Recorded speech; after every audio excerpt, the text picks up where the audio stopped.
우리 생태마을에 노인대학이 많이 오거든요. 우리 이제 항아리가 거의 1000개 정도 돼요. 항아리가 1000개 정도 되는데 항아리는 열어보면 안 돼요.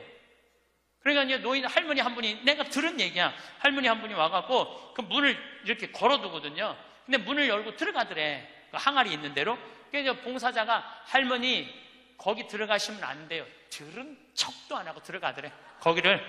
그러더니 이제 항아리를 하나하나 보더래. 그래서 할머니 그 항아리 열어보면 안 돼. 들은 척도 안 하고 항아리를 고무 밴드를 벗기더래. 할머니 그 찍어 먹으면 안 돼요. 들은 척도 안 하고 찍어. 그 항아리 하나 200만 원인데 300만 원인데 그거 하나 저기 막 거기에 구데기 생기면 누가 책임질 건데. 예. 그래서 우리가 나이를 먹어가면 먹어갈수록 상식이 가득 차야 돼요. 나이가 먹을수록 어린아이가 돼가는 경우가 참 많아요. 김창린 필립보 신부님이 나하고 궁합이 제일 잘 맞았던 신부님이에요. 근데 이 신부님은 내가 신학생 때 별명이 호랭이 신부님이에요. 호랭이 신부님. 호랭이 신부님인데 얼마나 무서웠느냐 하면은 미사 딱 시작, 문 딱 잠궜어요. 미사 시작하면은. 그리고 미사 때 움직이잖아요? 그 자리에서 쫓아냈어요. 나가라고. 미사 때. 움직이면은. 조금도 떠드는 걸 못 보셨어요. 조금만. 만약에 애가 뛰어다닌다, 그럼 애 3살, 4살도 욕을 바가지로 얻어먹어요. 욕을. 에? 그리고 그 엄마는 말할 것도 없고. 하면은 내가 그 신부님 철산성당 보좌 신부로 있을 텐데 미사라는데 꼬마가 저 앞에서부터 오는 거야. 모든 교우들이 얼음이 됐어요. 혼날 거 이제 시작이 되니까. 근데 신부님 딱 미사다 멈춘 거예요. 얘는 아무것도 모르고 막 3살, 4살짜리가 오는 거야. 근데 딱 신부님이 입이 참 북한 분이라 거치세요. 이 애새끼 엄마 누구냐고. 나오라고. 이 거룩한 미사에 이렇게 애새끼를 막 놔두고 이 엄마 나오라고. 근데 진짜 중요한 거는 그 엄마가 끝까지 안 나왔다는 거야. 너무 무서우니까 못 나온 거야. 그래서 누가 데리고 나갔느냐면 미사 봉사자가 데리고 나간 거예요. 그래서 그 엄마 1년 동안 뭐라고 그랬냐면 저거 엄마이길 포기한 인간이라고. 저기 엄마냐고. 내가 40이 돼서 제일 감사한 것 중에 하나가 미운 사람이 하나도 없는 거예요. 그리고 미운 사람이 없다 보니까 마음에 평화를 많이 찾게 되더라고요. 근데 문제는 마음에 안 드는 놈들은 너무 많아. 근데 여러분들 인생 살면서 모든 사람들이 마음에 들 수 있을까요? 그건 불가능해요. 왜 불가능하냐면은 보수가 있고 진보가 있고 또 정치에 관심이 있는 사람이 없고 정치에 관심이 없는 사람이 있고 환경에 관심이 있는 사람이 있고 인권에 관심이 있는 사람이 다 달라.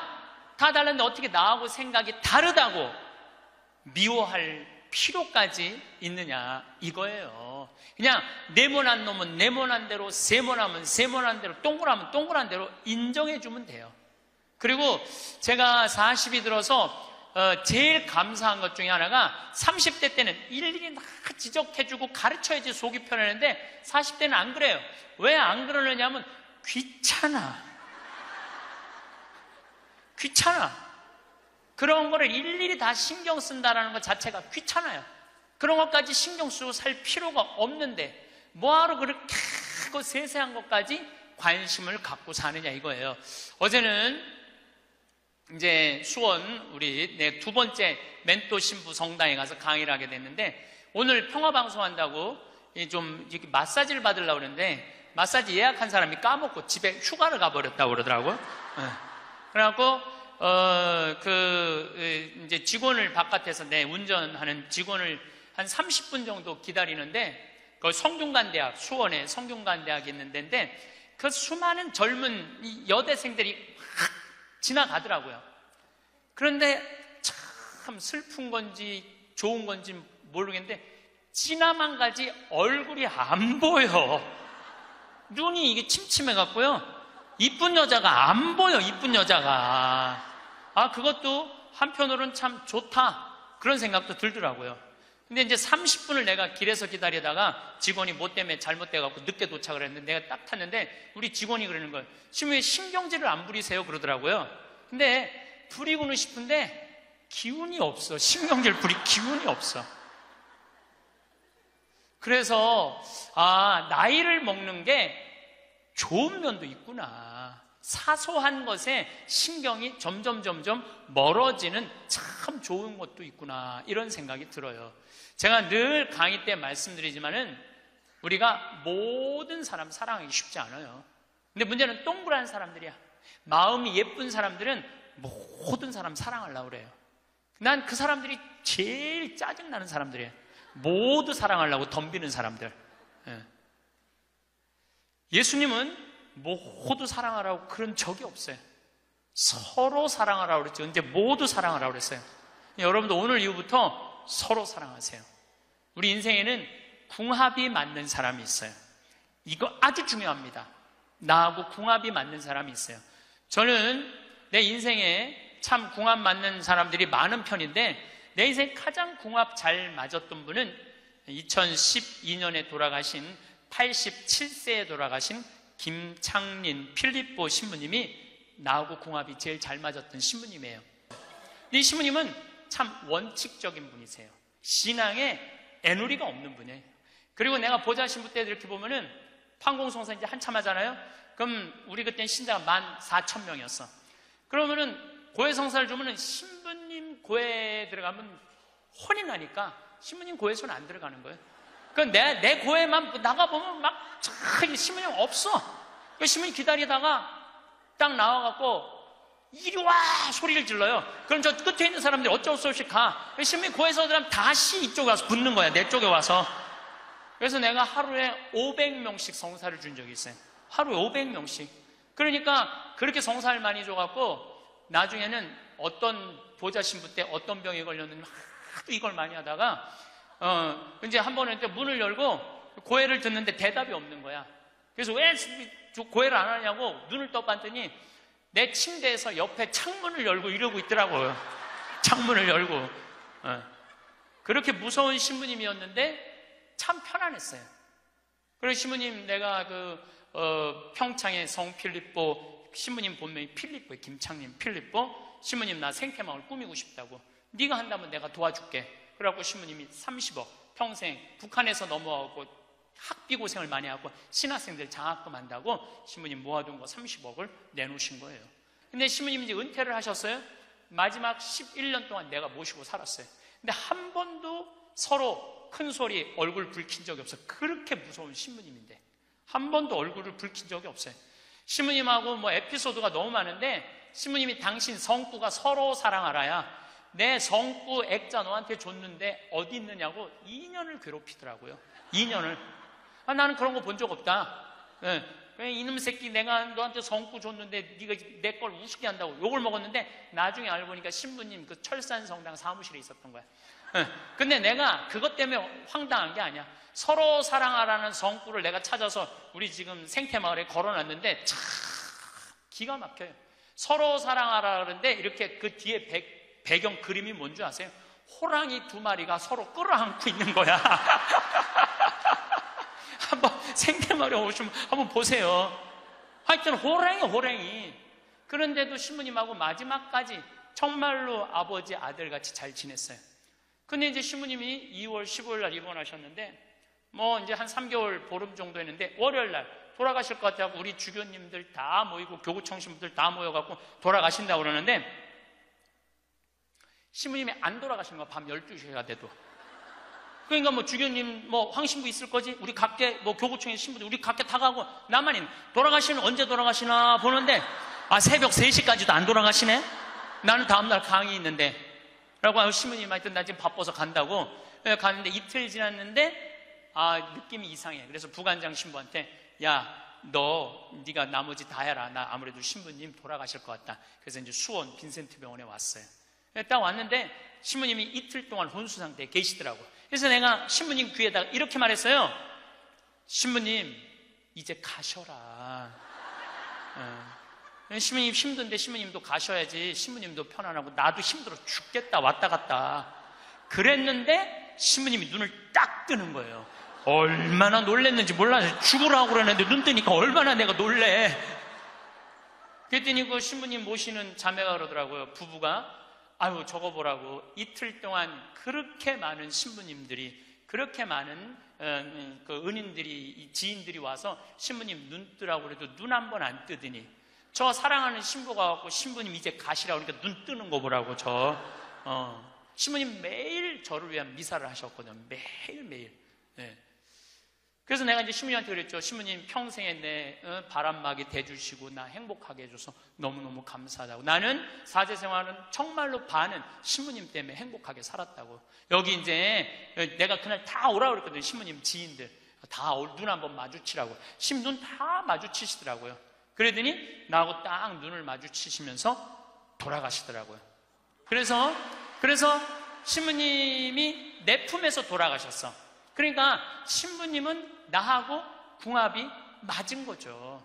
그래서 난 그분하고 평생 참 행복하게 살았어요. 여러분들도 마찬가지예요. 여러분들하고 궁합이 맞는 사람이 있어. 근데 이 동그란 사람 얘기, 이제 뭐 내가 옛날에 화가 나십니까에도 말씀드렸지만, 동그란 사람들은 뭐가 있냐면 예수님 사랑하는 마음이 이쁘니까 남 상처 주는 걸 못해. 왜냐하면 예수님한테 미안하니까. 남 상처 주는 걸 못하는 거야.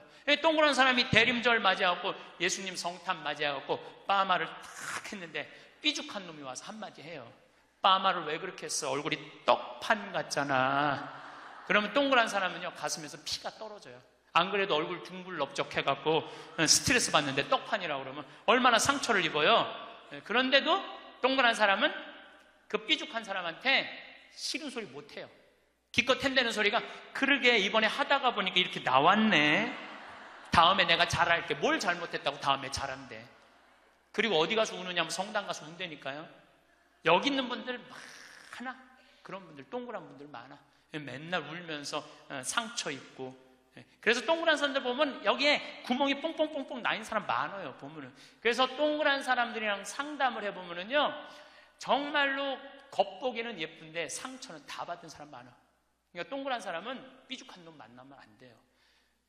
삐죽한 놈은 누구 만나게 해주면 되냐면 별난 놈 만나게. 별난. 찔러도 안 찔리는. 파마를 왜 그렇게 해서 얼굴 떡판 같잖아. 그럼 별난 사람은 뭐라고 그러느냐면은 너나 잘하고 다녀. 너나 남 챙겨내지 말고. 그럼 이 사람 상처 안 입어요. 상처 안 입는데 동그란 사람들이 상처를 입는다니까. 그래서 여러분들은 지금 50, 60 되신 분들, 여러분들 앞으로도 50년, 60년 인생 더 살아야 돼요. 미운 사람이랑 뭐하러 힘들게 가요? 내가 마음에 드는 사람, 좋은 사람이랑 가셔야죠. 그래서 오늘 이후부터, 아까도 제가 멘토 얘기했지만은 우리가 멘토를 잘 만나야 돼요. 그래서 저는 막 보면은 성격 까칠한 사람들 가능한 한 안 만나요. 연락도 안 하고. 내가 좋은 사람들은 난 연락 많이 해요. 전화도 많이 하고 밥도 자주 먹고 참 좋은 것 같아. 우리 나한테 생태마을 꿈이라고 100억 주고, 잠비아에 100억 준 우리 83살 된 우리 저는 한 달에 한 번 전화해서 꼭 같이 밥 먹어요. 우리 어머니 아버지도 한 달에 한 번 꼭 같이 밥 먹고. 내가 좋은 사람만 난 전화해서 밥 먹어. 굳이 삐죽한 애 전화해갖고 내가 예수 그리스도 이름으로 저 사람을 사랑하고야 말리라. 난 안 그런다 이거야. 그래서 40 부록이 되면서 유혹도, 흔들림도, 의심도 별로 없어진 것에 대해서 너무너무 감사하다는 거죠. 50이 지천명이야. 50이 지천명. 50이 되면은 뭐 해야 되느냐면 하늘의 뜻을 아는 나이야.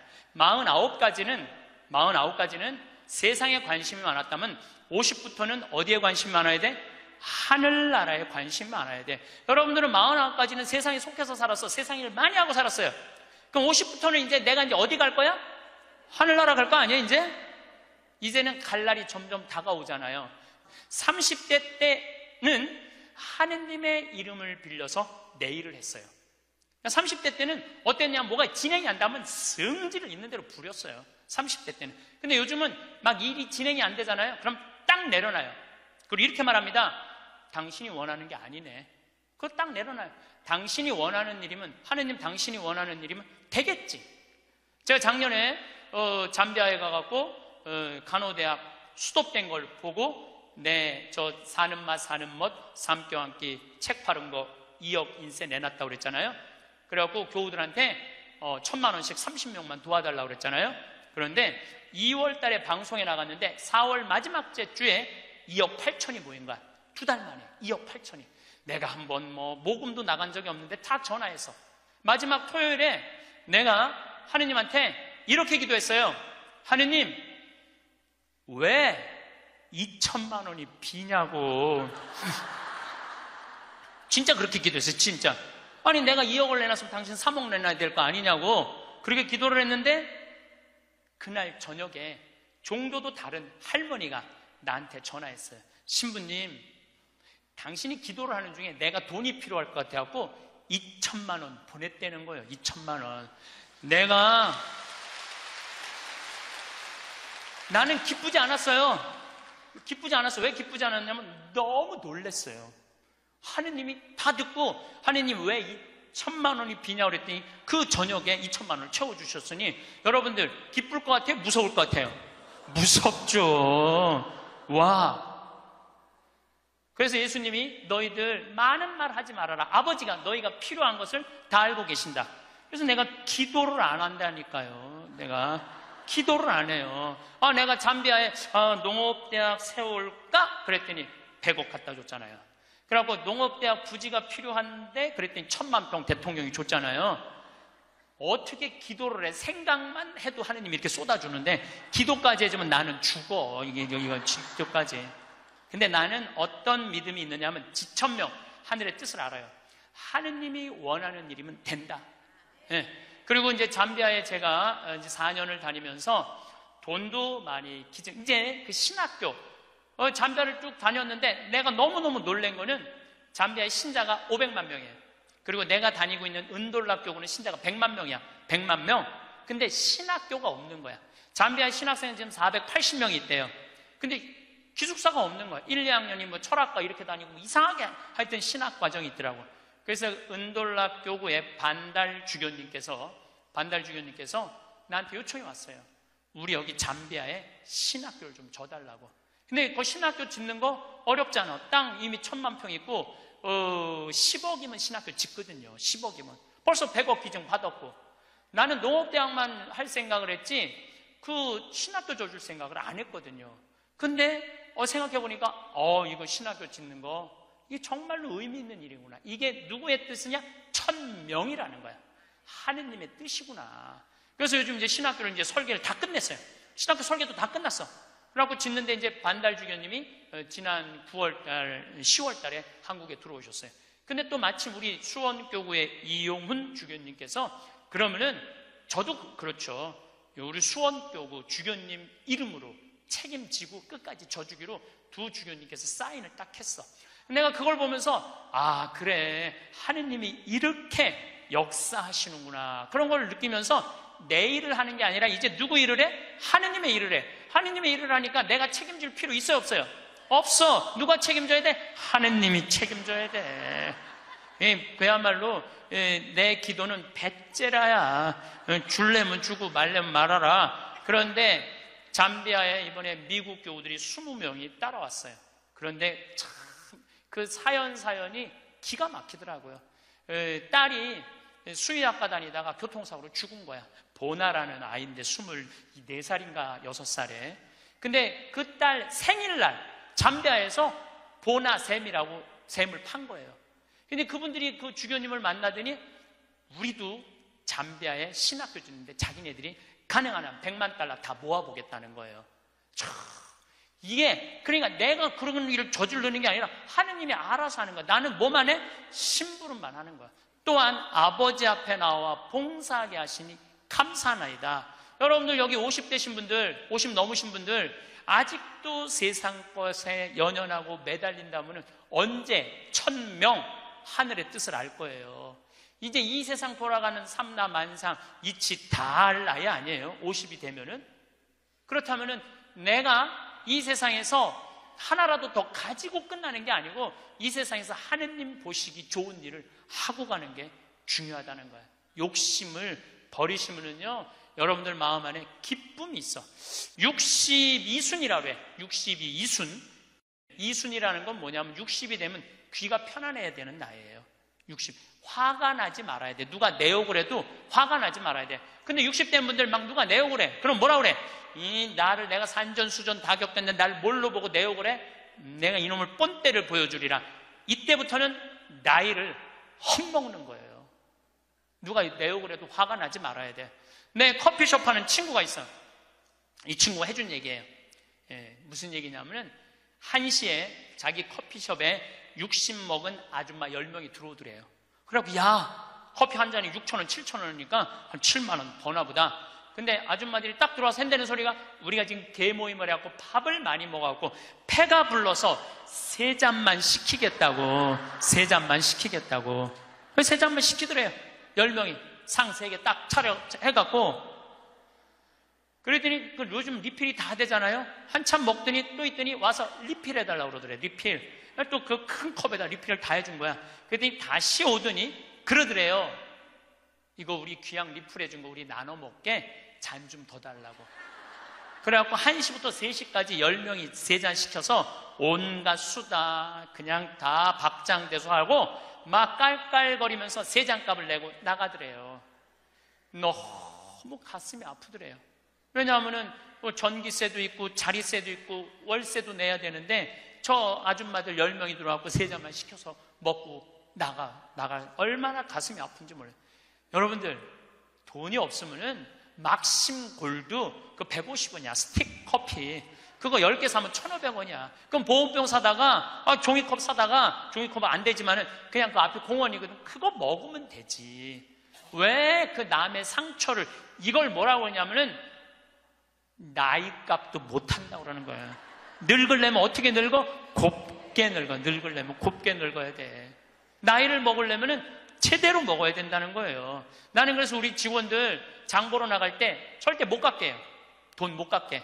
그거 300원, 400원 깎아서 뭐해? 우리 직원이 지난번에 그러더라고요. 자기가 저기 호박을 20개 사는데 한 푼도 안 깎길래 하나 더 얹어주더래. 더 얹어주길래 이거 우리 신부님이 깎지 말라고 그런다고. 깎지 말란다고 그래. 나도 농사 짓는 사람이라요. 참 그 농사가 얼마나 어려운데. 할머니들이 두릅 따 갖고 나오고 쑥 해 갖고 나오는 거 300원 깎는다, 200원 깎는다 그래. 나 안 깎아주면 또 그냥 건너 갖고 사고 돌아다니면서 상처는 다 주고 다녀. 그리고 나 돈 아꼈다고. 참. 그 정도로 200원, 300원 깎고 돈 아낄 정도로 돈이 없으면은 그냥 집에 가만히 앉아 있어. 돌아다니지 말고. 예. 그래서 나이값을 해야 된다는 거예요. 나이값. 늙으려면 어떻게 늙어? 곱게 늙어야 돼. 늙으려면. 그리고 60이 되면은 이순이라는 게 뭐냐면은 누가 내 욕을 해도 화가 나지 말아야 되는 것뿐만 아니라 이해 안 되는 게 없어야 돼요. 삼라만상 우주, 아까 1000명이라고 그랬잖아요.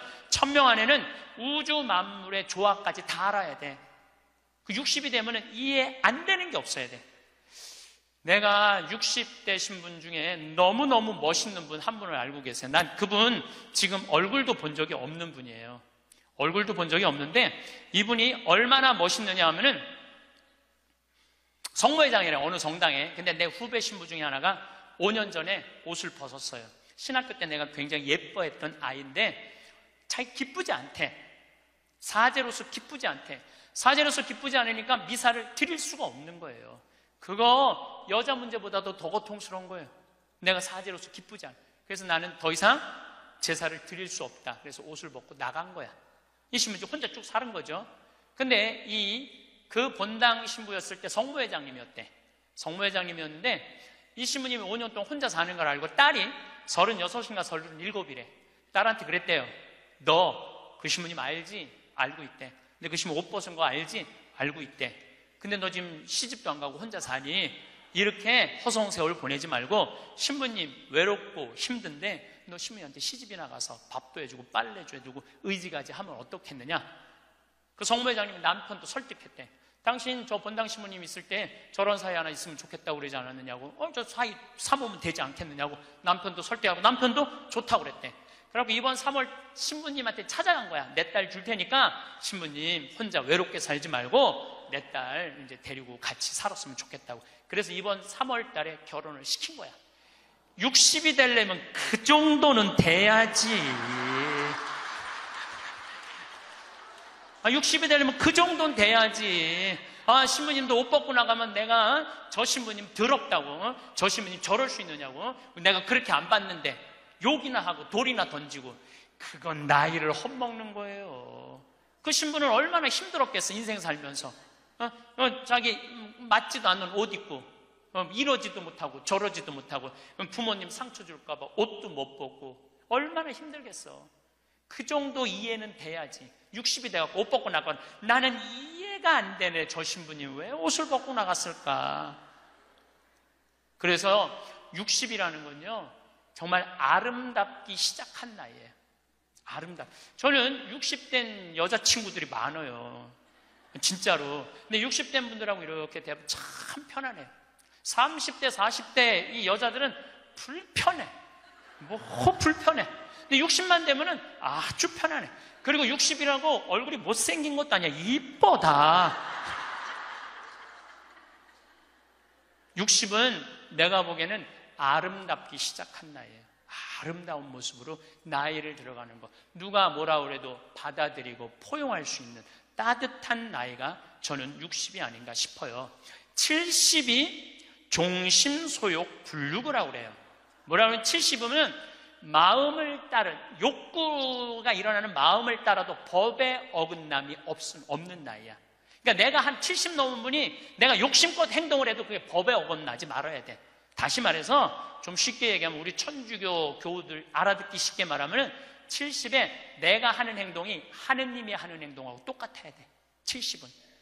근데 70된 할머니들 막 잔치집에 갔는데 그냥 부친 게 맛있다고 꼬쟁이에 그 집에 뭐 부친 게 남든 뭐 모자라든 상관하지 않고 꼬쟁이에 싸갖고 막 그게 이제 늙으려면 곱게 늙으려는 거예요. 그러면 안 된다는 거예요. 70. 불류구라는 게 뭐냐면 자야, 자. 예. 자가 넘침이 없는 거. 우리 요셉 성인을 의인이라고 그러죠? 왜 의인이라고 그러는 줄 아세요? 목수들은 자가 생명이에요. 그래서 길이가 정확해야 돼. 그래서 목수들은 재판할 때도 누구를 불러냐? 목수를 불러요.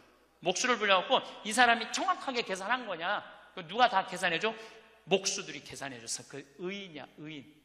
그러니까 어긋남이 없는 거야, 어긋남이. 70이 되면은. 근데 70이 됐는데도 불구하고 욕심을 부리고. 난 70된 할머니들 싸우는 거 많이 봤어요.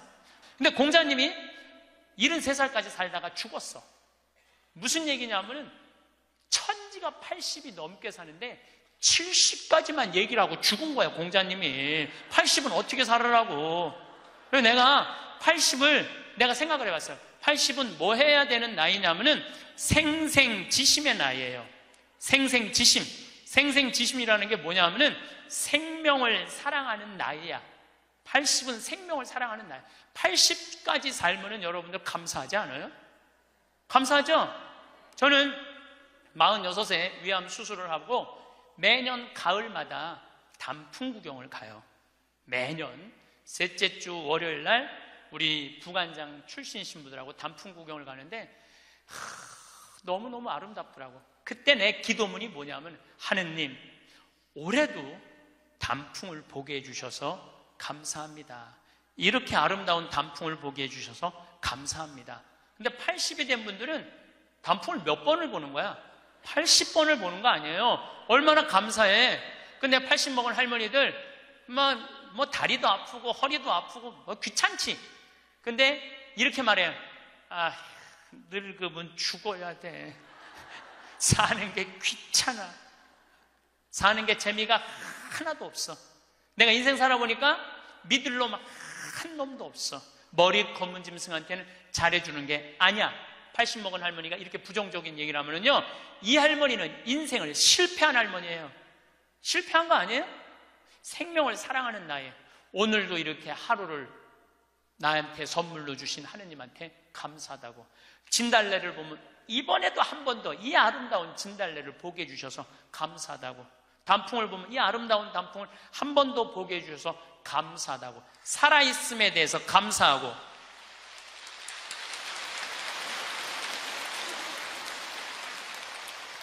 생명에 대해서 사랑하는 마음.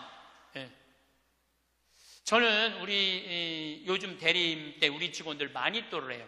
작년에 느닷없이 마니또를 하자고 그러더라고요. 그래서 이제 쭉 뽑았어. 우리 직원이 40명인데 나는 이제 60 먹은 형제가 뽑혔어요.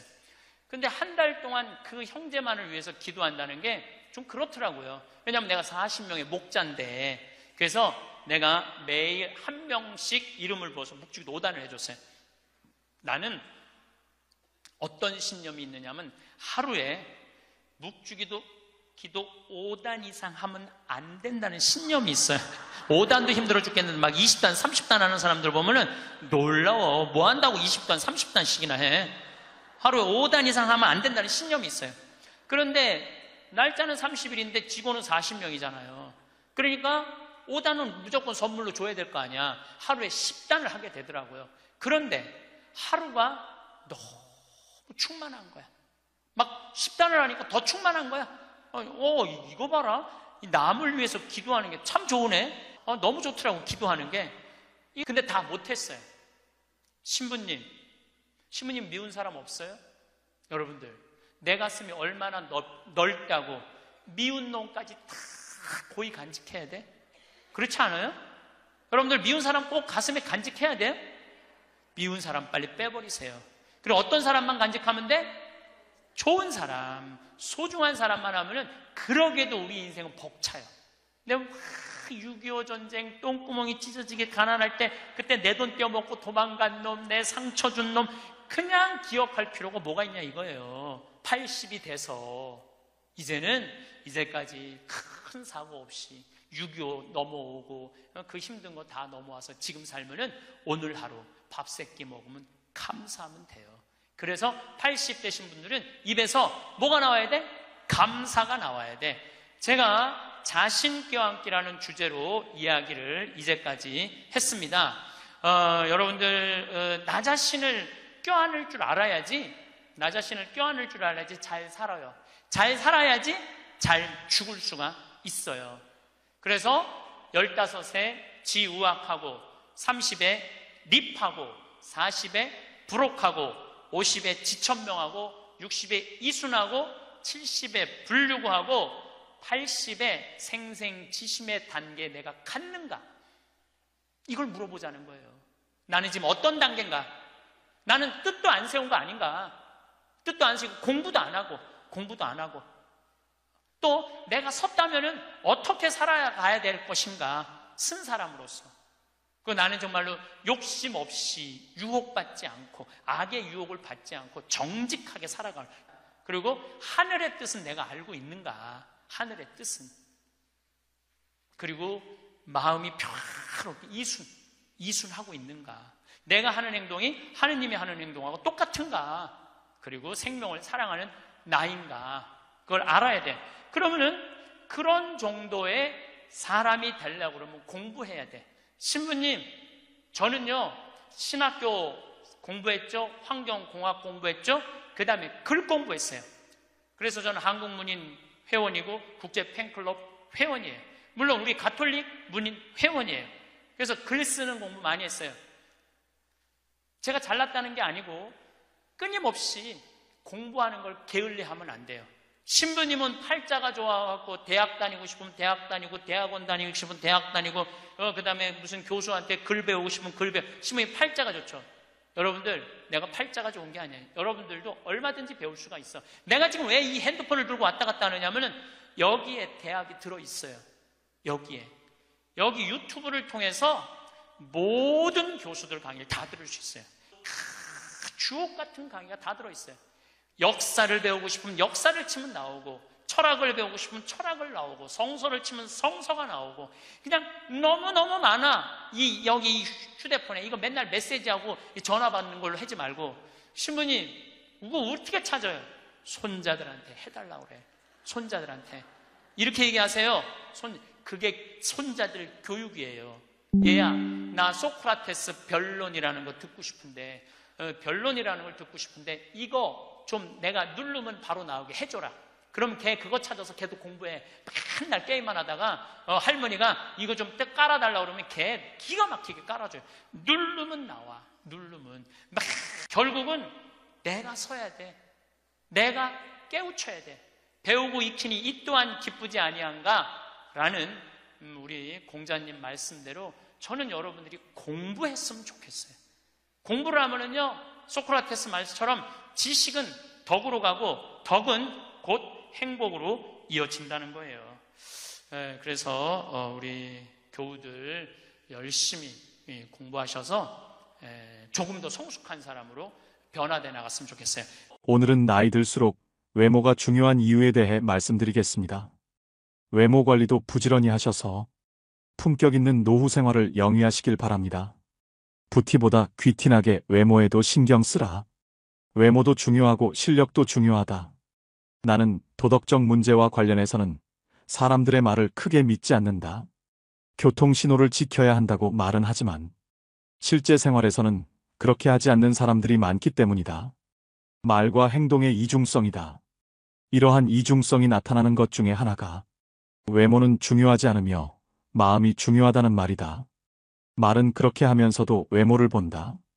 중국 당나라의 관리 선발 기준이었고 조선시대의 인재 판별 기준이라는 신원서판에서도 외모가 첫째 조건이었다. 정신의학에서는 사람을 한 가지 면으로 판단하면 미숙하다고 본다. 그러나 이 세상은 사람을 외모로 판단하는 미숙한 환자들로 가득함을 명심하라. 바비 인형처럼 속이 텅 비어 있어도 예쁘면 뜨게 되고 가상의 인터넷 캐릭터 아바타를 치장하느라 정신없는 것이 이 세상이다. 나처럼 내 멋대로 하고 다녀도 아쉬울 것 없는 사람이 아니라면 신경을 써라. 일본의 야마다 오사무 역시 사람을 간파하는 기술에서 사람은 외관이 중요하다고 외친다. 외모 콤플렉스가 심하면 성형수술이라도 하라. 올 2월 21일자 월스트리트 저널에서 한국 여성들의 성형수술 풍조를 조롱하였다고 분개하는가. 웃긴 기사이다. 미국은 훨씬 더하다. 1996년 미국 격주간지 포춘은 미국 남성들이 외모에 쓰는 비용만 연 12조 원이라고 했다. 미국 피츠버그 대학 조사에 의하면 키가 188cm 이상인 남자들은 183cm 미만인 남자들보다 12.4% 더 많이 번다. 키높이 구두를 신어라. 94년 아메리칸 이코노믹 리뷰에 실린 연구조사에 따르면 능력이 같아도 잘생긴 사람은 못생긴 사람보다 임금을 10% 더 받는다. 똑같은 죄인일지라도 미녀는 무죄를 받을 확률이 더 높다는 미국 자료도 있다. 정신병동 같은 이 세상에서 살고 있는 한 변신하라. 의사 전달 효과 역시 55%는 몸짓 표정과 시선에 의존하며 38%는 목소리 톤에 그리고 7%만이 발표 내용에 의존한다고 한다. 머리 손질과 의상, 말투로도 당신은 변할 수 있다. 이때 부티를 내지 말고 귀티가 나도록 하라. 졸부처럼 돈과 상표만 걸치지 말고 귀족적 세련됨을 갖추라. 그것은 온몸에서 퍼져나온다. 전화 음성이나 운전 습관, 의상 코디에서도 귀티가 나오게 하라. 그것이 진짜 매력이다. 외모가 주는 이점은 남들보다 앞선 출발선에 설 수 있다는 것이다. 물론 당신을 질주하게 하는 것은 궁극적으로 실력이다. 외모만 믿고 능력 개발을 등한시하면 생명이 결코 길지 않다. 외모에 자신이 전혀 없다고 그렇다고 좌절하지 말고 실력을 2배로 길러라. 이 세상은 당신이 넘어지면 잔인하게 짓밟고 지나가지만 당신의 일어서면 우러러 본다는 사실을 명심하라. 찰스 왕세자가 왜 젊고 아름다운 다이애나를 좋아했다가 턱주름 가득한 파커볼스를 사랑하는지도 한 번쯤 생각해보라. 빨리 부자가 되려면 부자들 마음을 읽어라. 부자가 원하는 것을 알아라. 부자가 된다는 것은 다른 사람들의 주머니에 있는 돈이 그들의 자발적 의사로 당신 주머니 속으로 들어와 쌓인다는 뜻이다. 만약 흉기를 들면 강도가 되는 것이고 속임수를 쓰면 사기꾼이 되며 연고에 호소하면 상대와의 친분을 이용하는 것이 된다. 시인 김용택은 세상의 길가에서 내 가난함으로 세상의 어딘가에서 누군가가 배부릅니다 하고 노래했지만 내 생각은 다르다. 내가 부자가 된다고 해서 가난한 사람들이 늘어나지는 않는다. 강도 사기, 연고, 판매처럼 다른 사람에게 손해를 끼치면서 돈을 모으는 방식으로는 결코 큰 돈을 모을 수 없기 때문이다. 사람들이 기쁜 마음으로 당신에게 지불하도록 만들어야만 부자가 된다.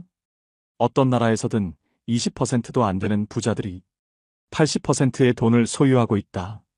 빨리 부자가 되려면 부자들과 주머니를 공유하는 방법이 좋다. 부자들이 흔쾌하게 당신에게 지불하고 싶어 한다면 당신은 훨씬 쉽게 부자가 될 수 있지 않을까? 어떤 사람들은 가난하고 무지한 사람들을 노린다. 가난한 자들에게 이상한 건강식품을 고가로 팔거나 사기성 투자를 유도하여 돈을 벌려는 사람들이여. 벼룩의 간을 빼먹는 짓은 하지 말라. 그래 보았자 벼룩의 간을 먹은 벼룩밖에 안 된다. 어쩌다 사업이 잘 된다 해도 악질 사장 물러나라는 직원들의 비난을 피하기 힘들다.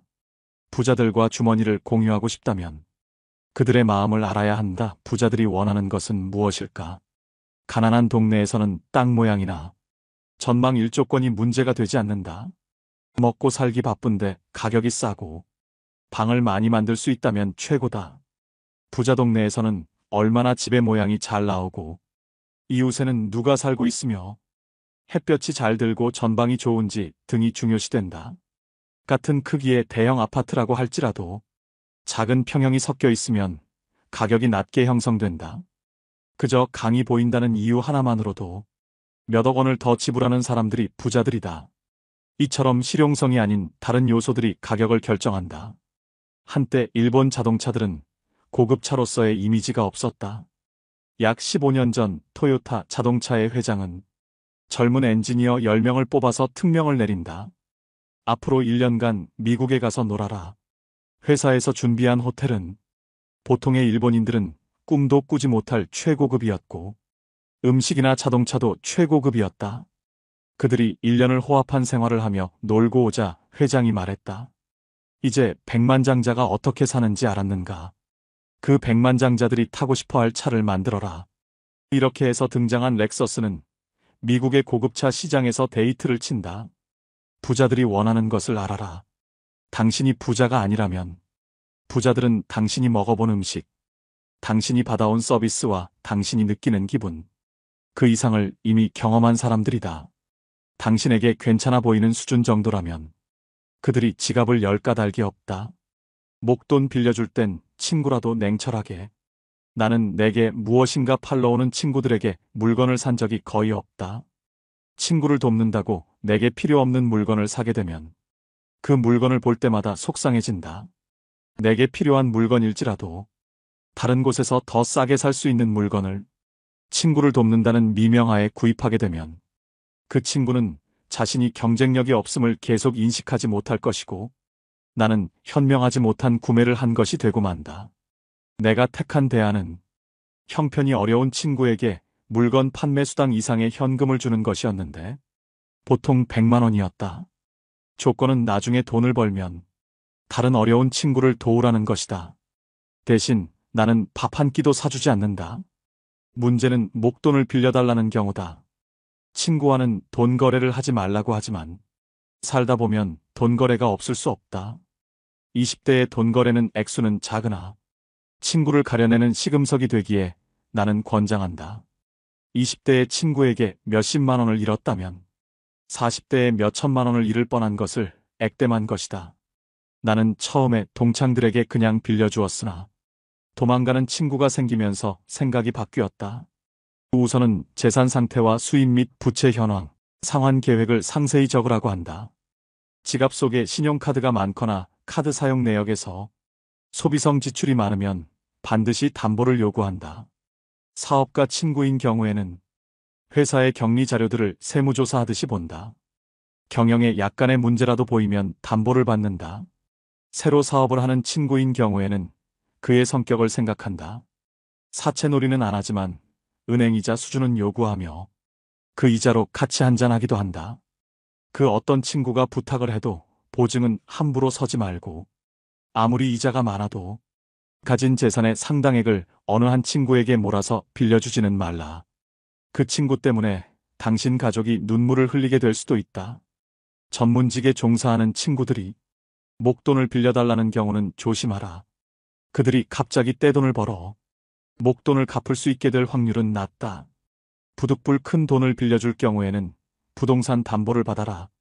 그 담보물의 선순위 관리자들이 많다면 당신 돈은 사라질 확률이 크다. 약속어음 공증을 받으면 좋지만 친구에게 재산이 없으면 월급을 차압할 정도인데 다른 친구들이 친구에게 너무한다고 당신을 욕할지도 모른다. 친구가 급히 큰 돈을 빌려달라고 할 때는 그가 설명하는 말을 절대로 액면 그대로는 믿지 말라. 그가 거짓말을 하는 것이 아니라 그의 상황이 거짓말을 낳는다. 친구를 믿는 것은 좋지만 친구가 처한 상황은 믿지 말라. 그 친구도 미래 상황은 모른다. 고의적인 경우도 있겠지만 많은 경우에서는 친구가 속이는 것이 아니라 그의 미래 상황이 당신 돈을 못 갚게 만들며 우정도 버리게 함을 명심하라. 친구로부터 빌린 돈을 못 갚았다고 절대 자취를 감추지 말라. 연락이 두절되면 곧 소문이 퍼지게 되고 당신이 빚지지 않은 친구들마저 등을 돌린다. 당신에게는 업계에 친구가 많다고 적이 없다고 그것을 자랑하지 말라. 그것은 곧 모든 사람들이 당신을 대단치 않게 여긴다는 뜻일 수도 있고 경쟁 대상도 안 되는 만만한 사람이라는 뜻일 수도 있다. 세이노가 목숨 걸고 지켰던 3가지 원칙. 첫째, 편협한 사람이 되지 마라. 노력이란 당신이 좋아하는 것을 더 많이 하는 것이 아니라 당신이 하기 싫은 것을 더 많이 하는 것을 의미한다. 그렇다. 노력이란 싫어하는 것을 더 열심히 하는 것이다. 좋아하는 것을 더 열심히 하는 것은 노력이 아니라 취미 생활일 뿐이다. 기회는 모두에게 제공되지만 그 보상은 노력 여하에 따라 차등적으로 이루어짐을 명심하라. 책을 읽으면 똑똑해진다고 생각하겠지만 편향된 책만 읽는다면 그냥 더 편협한 사람이 될 뿐이다. 하기 싫은 일을 하지 않아도 마찬가지이다. 처음부터 거창할 필요는 없다. 일단 시작하라. 둘째, 지금 모습으로 미래를 단정짓지 마라. 지금 상황이 이러하므로 5년 후, 10년 후에도 이러할 것이기에 희망이 없다고 단정짓는 것은 옳지 않다. 점쟁이도 자신의 미래를 모르는데 어떻게 감히 신의 영역의 미래를 스스로 투시하고 미리 계산할 수 있단 말인가. 부자가 되려면 미래방 정식에 지금 처지를 대입하면 절대 안 된다. 내 월급으로는 평생 서울에 집 한 채 못 사겠네. 이렇게 단정짓지 마라. 부자가 되려면 현재로 미래를 단정짓는 게 아니라 원하는 미래로 나를 맞춰 나가야 하는 것이다. 그리고 진짜 부자들의 생각과 마음을 배워라. 부자는 돈독이 올라서 부자가 된 사람들이 아니다. 어떤 일을 하든 간에 시간과 노력을 아낌없이 투자하여 다른 사람들보다 경쟁력을 가질 때 부자가 태어나는 것이다. 그들은 그 과정에서 환희를 느끼며 살아온 사람들이며 당신의 생각과는 달리 전혀 불행하지도 않고 도둑놈도 아니다. 노력한 만큼 보상받는 게 세상의 이치이다. 부자가 되려면 돈을 쉽게 얻길 바라는 도둑놈 신보부터 버려야 한다. 셋째, 원인은 자신에게서 찾아라. 실패한 자들의 핑계는 길고 긴 레퍼토리를 이룬다. 명심하라. 성공한 자들은 어떤 일이 잘못되면 그 책임과 원인을 자신에게서 찾는다. 절대 세상 속에서 핑계를 찾지 않는다는 말이다. 지금의 실패를 남 탓으로 돌리는 사람은 다음에도 남에 의해서 똑같은 실패를 겪게 될 것이다. 남 탓을 한다는 건 다른 사람이 나의 인생을 결정한다고 인정한 것이다. 내 인생을 남에게 휘둘리지 마라. 일어난 문제가 나의 책임일 때 그 문제를 해결할 수 있는 것이다. 천재들의 이야기에 주눅들 필요는 없다. 돈을 번다는 것은 다른 보통 사람들과의 게임이지 당신보다 크게 잘난 사람과의 게임이 아니다. 그저 우리는 우리가 속한 분야에서 다른 보통 사람들과 경쟁하여 이기면 되는 것일 뿐이다. 그들이 놀 때 놀지 말고 그들이 잠잘 때 덜 자고 그들이 쓸 때 덜 쓰며 경쟁력을 기르고 목돈을 준비하라. 그 후에 기회를 찾아라. 다들 부자가 되면 좋겠다고 말은 하지만 정말 부자가 되려고 노력하는 사람들은 없다. 내가 어느 직원을 사람 하나는 좋다고 말한다면 그가 일은 지독히 못한다는 뜻이다. 76세 고령의 경영자 호리바 마사오 역시 일 잘하는 사람, 일 못하는 사람에서 적이 없는 사람을 무능의 대명사로 부른다. 예수에게도 적이 무수히 많았다. 승자에게는 적이 많고 패자에게는 친구가 많은 법이다. 어느 나라에서 정치나 경제가 제대로 굴러가지 못한다면 그 이유는 정치인들이 적을 만들지 않으려고 하고 인기와 영합하여 욕을 먹으려 들지 않기 때문이다. 말이 통하지 않을 땐 침묵하라. 말이 통하지 않는 사람이 있음을 인정하라. 살다 보면 여러 가지 갈등으로 인해 마주치기조차 싫은 사람들이 주변에 생기게 마련이다. 이런 경우 서로가 마음을 열고 대화를 해야 한다고 말하지만 아무리 얘기를 나눠도 매듭이 풀리지 않거나 대화 자체가 이루어질 수 없는 경우가 발생한다. 왜 이런 상황이 발생하는 것일까? 인간관계에서 갈등이 생겼을 때 사람들의 반응을 나는 4가지 유형으로 구분한다. 첫째는 갈등이란 있을 수 없다고 생각하는 형이다. 문제 자체를 없었던 것으로 하자고 하면서 좋은 게 좋은 거 아니냐는 식으로 덮어버리려고 한다. 대부분의 문제를 사소하다고 여기고 보다 더 큰 명분, 이를테면 화합, 사랑, 애국 같은 명제 밑에 모이라고 한다. 싸운 학생들을 억지로 악수하게 하는 선생도 이 경우에 속한다. 부모는 자식들 간의 갈등을 주로 이런 식으로 해결하려고 한다. 표면적으로는 갈등을 제거한 듯 보이지만 안에서는 계속 골마간다. 둘째는 문제의 본질과는 상관없는 권위나 지위에 의존하는 형이다. 문제를 일으킨 사람이 윗사람일 경우 주로 나이가 몇 살이냐, 어떻게 대들 수 있느냐는 식으로 말한다.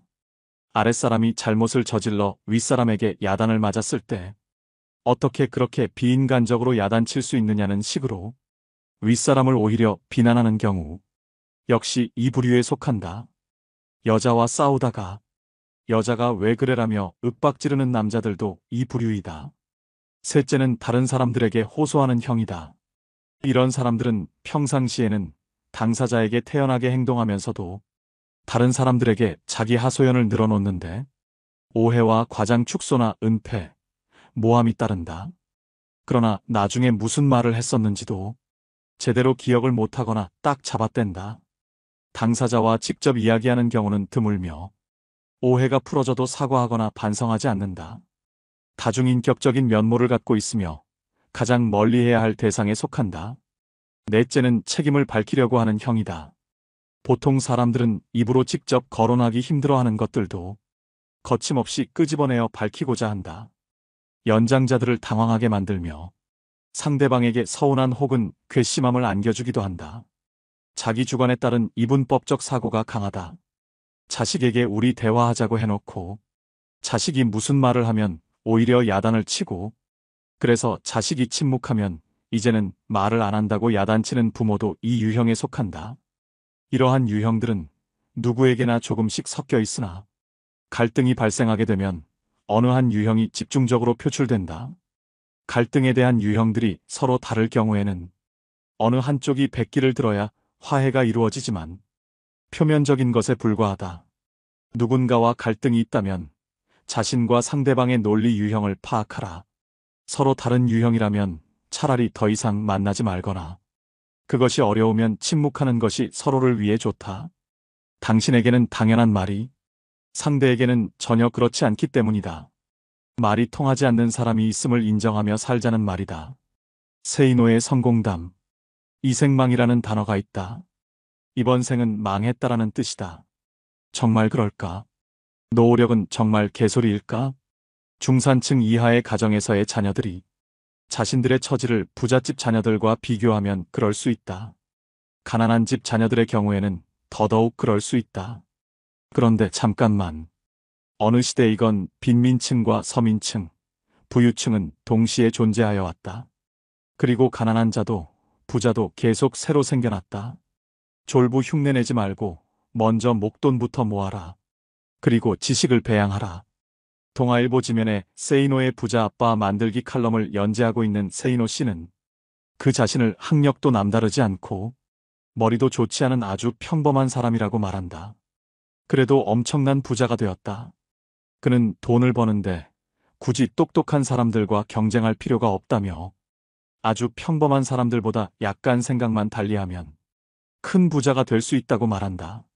그가 굳이 필명을 고집하고 자신을 드러내지 않는 것은 IMF 사태 직후 언론에 당당하게 외제차를 몰고 다닌다고 말한 이후 온갖 협박 전화를 받고 아이들 학교에서도 문제가 됐기 때문이라며 사람들의 의식부터 바뀌어야 돈을 벌 수 있고 사회 풍토가 바뀌어야 부자 나라가 될 수 있다고 강조한다. 돈 버는 노하우가 언제 어떻게 해서 보이기 시작했는가? 처음에는 그저 돈만 쫓아다녔다. 사람들을 만나면 그저 내 호주머니를 불려줄 수단으로 생각했다. 그것이 잘못이었다. 나부터도 나를 어떤 수단으로만 보는 장사꾼에게 물건을 살 마음은 생기지 않으니까. 돈을 번다는 것은 다른 사람들의 호주머니 속에 있는 돈이 그 사람의 자발적인 의사로 내 호주머니로 옮겨지는 것이다. 그러기 위해서는 먼저 고객의 불편함을 파악하고 정말로 섬기는 자세가 필요하다. 양반 정신을 버리고 머슴 정신을 가지면 된다. 사람들이 돈을 벌지 못하는 이유는 머슴 정신이 없기 때문이다. 아울러 철저한 신용을 다져나가고 약속을 이행했다. 약속을 지키느라 손해를 본 적이 한두 번이 아니다. 강의용 음향기기 설치 사업을 시작했을 때의 일이다. 사업 시작 첫 해에 수해가 났다. 다른 사람들 같으면 천재지변이므로 책임이 면제된다고 주장하겠지만 나는 무료로 다 수리해 주거나 신품으로 바꾸어 주었다. 몇 천만 원의 손해가 났지만 바로 이 고객들이 모두 나의 영업사원처럼 선전을 해주는 바람에 1년 후에는 수억 원을 벌 수 있었다. 또 품질을 남들보다 10%만 더 좋게 하면 가격은 몇십 % 더 받을 수 있다. 국산 만년필과 몽블랑 만년필을 비교해보라. 품질이 100배 더 좋아서 가격이 100배 더 비싼 것은 아니다. 아울러 경쟁이 치열한 쪽에는 전혀 가지 않았다. 이른바 멋있고 폼나는 분야에는 똑똑한 사람들이 많이 들어와 같이 싸우기 때문에 보통 사람들은 언제나 패자가 되고 만다. 그러나 경쟁이 약한 분야에 가게 되면 그저 나 같은 보통 사람들이 들어오는 경우가 많으므로 그들보다 조금만 노력하면 이길 수 있었다. 평범한 사람들이 부자가 될 수 있는 가장 중요한 방법과 마인드는 무엇인가? 졸부 흉내를 내지 마라. 기름값이 조금만 올라도 허리띠를 졸라매야 하는 상황이라면 기름값이 쌀 때 미리 졸라매며 살아야 한다. 그렇게 목돈을 만들어 놓아야 한다. 전쟁이 났다고 생각하고 철저하게 생존 능력을 배양해라. 결국은 지식을 배양해야 한다. 고민이 있다면 10분 이상 하지 마라. 어떤 고민도 사실상 10분 이상 하지 못한다. 그런데도 많은 사람들이 걱정에 빠져 산다. 오로지 문제 해결 방안만 찾아라. 부자가 되는 것은 천재들이 아니라 바로 다른 보통 사람들과 경쟁하는 것임을 잊지 마라. 미리 겁먹을 필요가 없다. 부자. 내가 지금 욕하는 사람이 미래의 내가 되지 않기 위해 노력했다. 큰 부자들은 사기를 치거나 속이지 않는다. 이는 작은 부자들이나 하는 짓이다. 부자들이 그런 모습으로 비치는 것은 나쁜 놈들만 뉴스에 나오기 때문이다. 반대로 뉴스에 나오는 가난한 자들이 저지르는 범죄를 보면 가난한 자들은 모두 나쁜 놈이라는 말도 성립하게 된다. 언론에 나오는 부자들과 실제 큰 부자들은 다르다. 부자 2세들은 두 가지 유형이 있다. 첫 번째 유형은 그냥 흥청망청 쓰며 물려받은 사업이나 돈을 말아먹는 유형이다. 두 번째 유형은 1세의 재산을 손을 대지 않고 물려받은 만큼 물려주려는 이들이다. 이런 사람들은 근검절약하며 돈을 아껴 쓴다. 물려받은 재산을 돈으로 환산하여 원금에는 손을 대지 않는 자존심을 가진 사람들이다. 솔직히 부자는 감탄이 줄어들 수 있다. 이제 웬만해서는 감동을 받지 못한다. 그랜드 캐니언도 경비행기로 관광을 하고 알래스카도 갔고 희망봉에서 일출을 보고 나니 웬만한 곳에서는 감동을 받지 못한다. 200억을 내고 우주여행을 가는 부자의 심정이 이해가 간다. 부자의 안 좋은 습성은 자연을 자꾸 끌어온다는 것이다. 내가 아는 부자 중에는 중국에 여행을 갔다가 분재 가게를 아예 통째로 사버리는 사람도 보았다. 공부. 젊은 사람들은 닥치는 대로 배워라. 이걸 배워서 이걸 해서 뭐 하나 하는 생각은 절대 하지 마라. 나는 다양한 종교에 대해서도 공부했었다.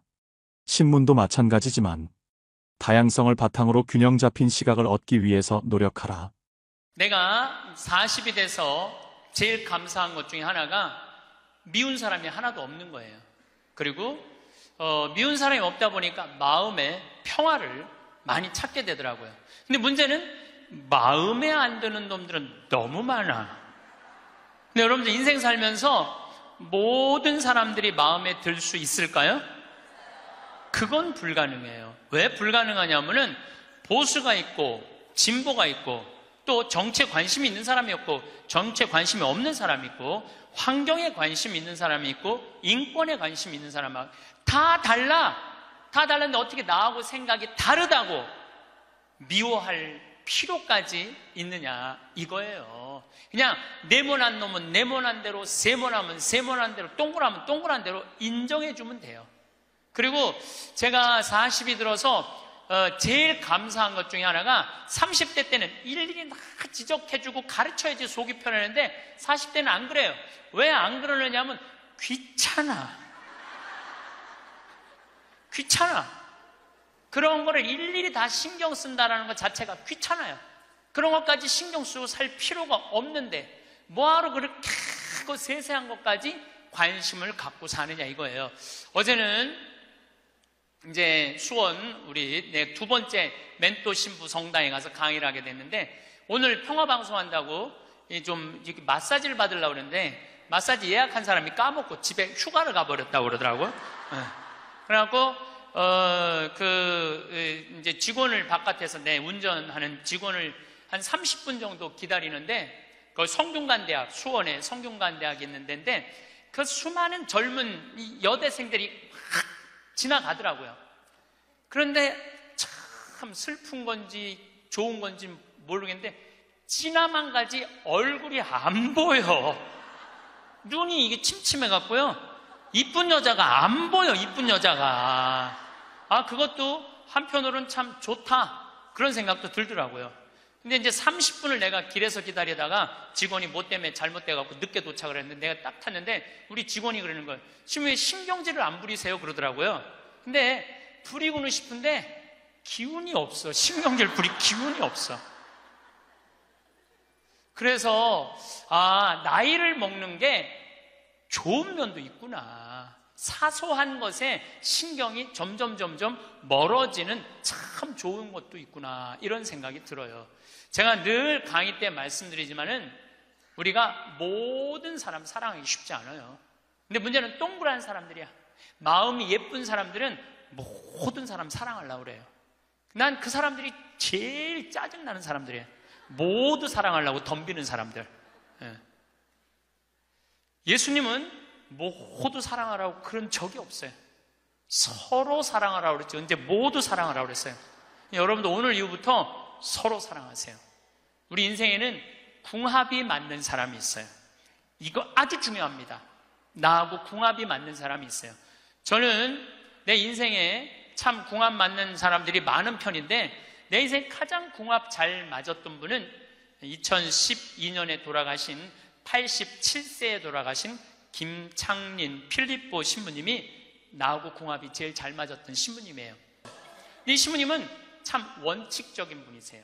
신앙에 애누리가 없는 분이에요. 그리고 내가 보좌 신부 때 이렇게 보면은 판공송사 이제 한참 하잖아요. 그럼 우리 그때는 신자가 14,000명이었어. 그러면은 고해 성사를 주면은 신부님 고해에 들어가면 혼이 나니까 신부님 고해에서는 안 들어가는 거예요. 그러니까 내 고해만 나가보면 막 신부님 없어. 그 신부님 기다리다가 딱 나와갖고 이리 와 소리를 질러요. 그럼 저 끝에 있는 사람들이 어쩔 수 없이 가. 신부님 고해에서 들어가면 다시 이쪽에 와서 붙는 거야. 내 쪽에 와서. 그래서 내가 하루에 500명씩 성사를 준 적이 있어요. 하루에 500명씩. 그러니까 그렇게 성사를 많이 줘갖고 나중에는 어떤 보좌 신부 때 어떤 병에 걸렸는지 하도 이걸 많이 하다가 이제 한 번은 문을 열고 고해를 듣는데 대답이 없는 거야. 그래서 왜 고해를 안 하냐고 눈을 떠봤더니 내 침대에서 옆에 창문을 열고 이러고 있더라고요. 창문을 열고. 그렇게 무서운 신부님이었는데 참 편안했어요. 그리고 신부님 내가 평창의 성 필립보 신부님 본명이 필립보예요. 김창림 필립보 신부님 나 생태마을 꾸미고 싶다고. 네가 한다면 내가 도와줄게. 그래갖고 신부님이 30억 평생 북한에서 넘어오고 학비 고생을 많이 하고 신학생들 장학금 한다고 신부님 모아둔 거 30억을 내놓으신 거예요. 근데 신부님이 이제 은퇴를 하셨어요. 마지막 11년 동안 내가 모시고 살았어요. 근데 한 번도 서로 큰 소리 얼굴 붉힌 적이 없어요. 그렇게 무서운 신부님인데 한 번도 얼굴을 붉힌 적이 없어요. 신부님하고 뭐 에피소드가 너무 많은데 신부님이 당신 성구가 서로 사랑하라야 내 성구 액자 너한테 줬는데 어디 있느냐고 2년을 괴롭히더라고요. 2년을. 나는 그런 거 본 적 없다. 이놈 새끼 내가 너한테 성구 줬는데 네가 내 걸 우습게 한다고 욕을 먹었는데 나중에 알고 보니까 신부님 그 철산성당 사무실에 있었던 거야. 근데 내가 그것 때문에 황당한 게 아니야. 서로 사랑하라는 성구를 내가 찾아서 우리 지금 생태마을에 걸어놨는데 참 기가 막혀요. 서로 사랑하라 그러는데 이렇게 그 뒤에 배경 그림이 뭔지 아세요? 호랑이 2마리가 서로 끌어안고 있는 거야. 한번 생태마을에 오시면 한번 보세요. 하여튼 호랑이. 그런데도 신부님하고 마지막까지 정말로 아버지 아들같이 잘 지냈어요. 근데 이제 신부님이 2월 15일 날 입원하셨는데 뭐 이제 한 3개월 보름 정도 했는데 월요일 날 돌아가실 것 같아서 우리 주교님들 다 모이고 교구청 신부들 다 모여갖고 돌아가신다고 그러는데 신부님이 안 돌아가시는 거야. 밤 12시가 돼도. 그러니까 뭐 주교님 뭐 황신부 있을 거지? 우리 각계 뭐 교구청의 신부들 우리 각계 다 가고 나만 돌아가시는 언제 돌아가시나 보는데 새벽 3시까지도 안 돌아가시네? 나는 다음날 강의 있는데 라고 신부님 하여튼 나 지금 바빠서 간다고 갔는데 이틀 지났는데 느낌이 이상해. 그래서 부관장 신부한테 네가 나머지 다 해라. 나 아무래도 신부님 돌아가실 것 같다. 그래서 이제 수원 빈센트 병원에 왔어요. 딱 왔는데 신부님이 이틀 동안 혼수 상태에 계시더라고. 그래서 내가 신부님 귀에다가 이렇게 말했어요. 신부님 이제 가셔라. 신부님 힘든데 신부님도 가셔야지. 신부님도 편안하고 나도 힘들어 죽겠다 왔다 갔다 그랬는데 신부님이 눈을 딱 뜨는 거예요. 얼마나 놀랬는지 몰라요. 죽으라고 그러는데 눈 뜨니까 얼마나 내가 놀래.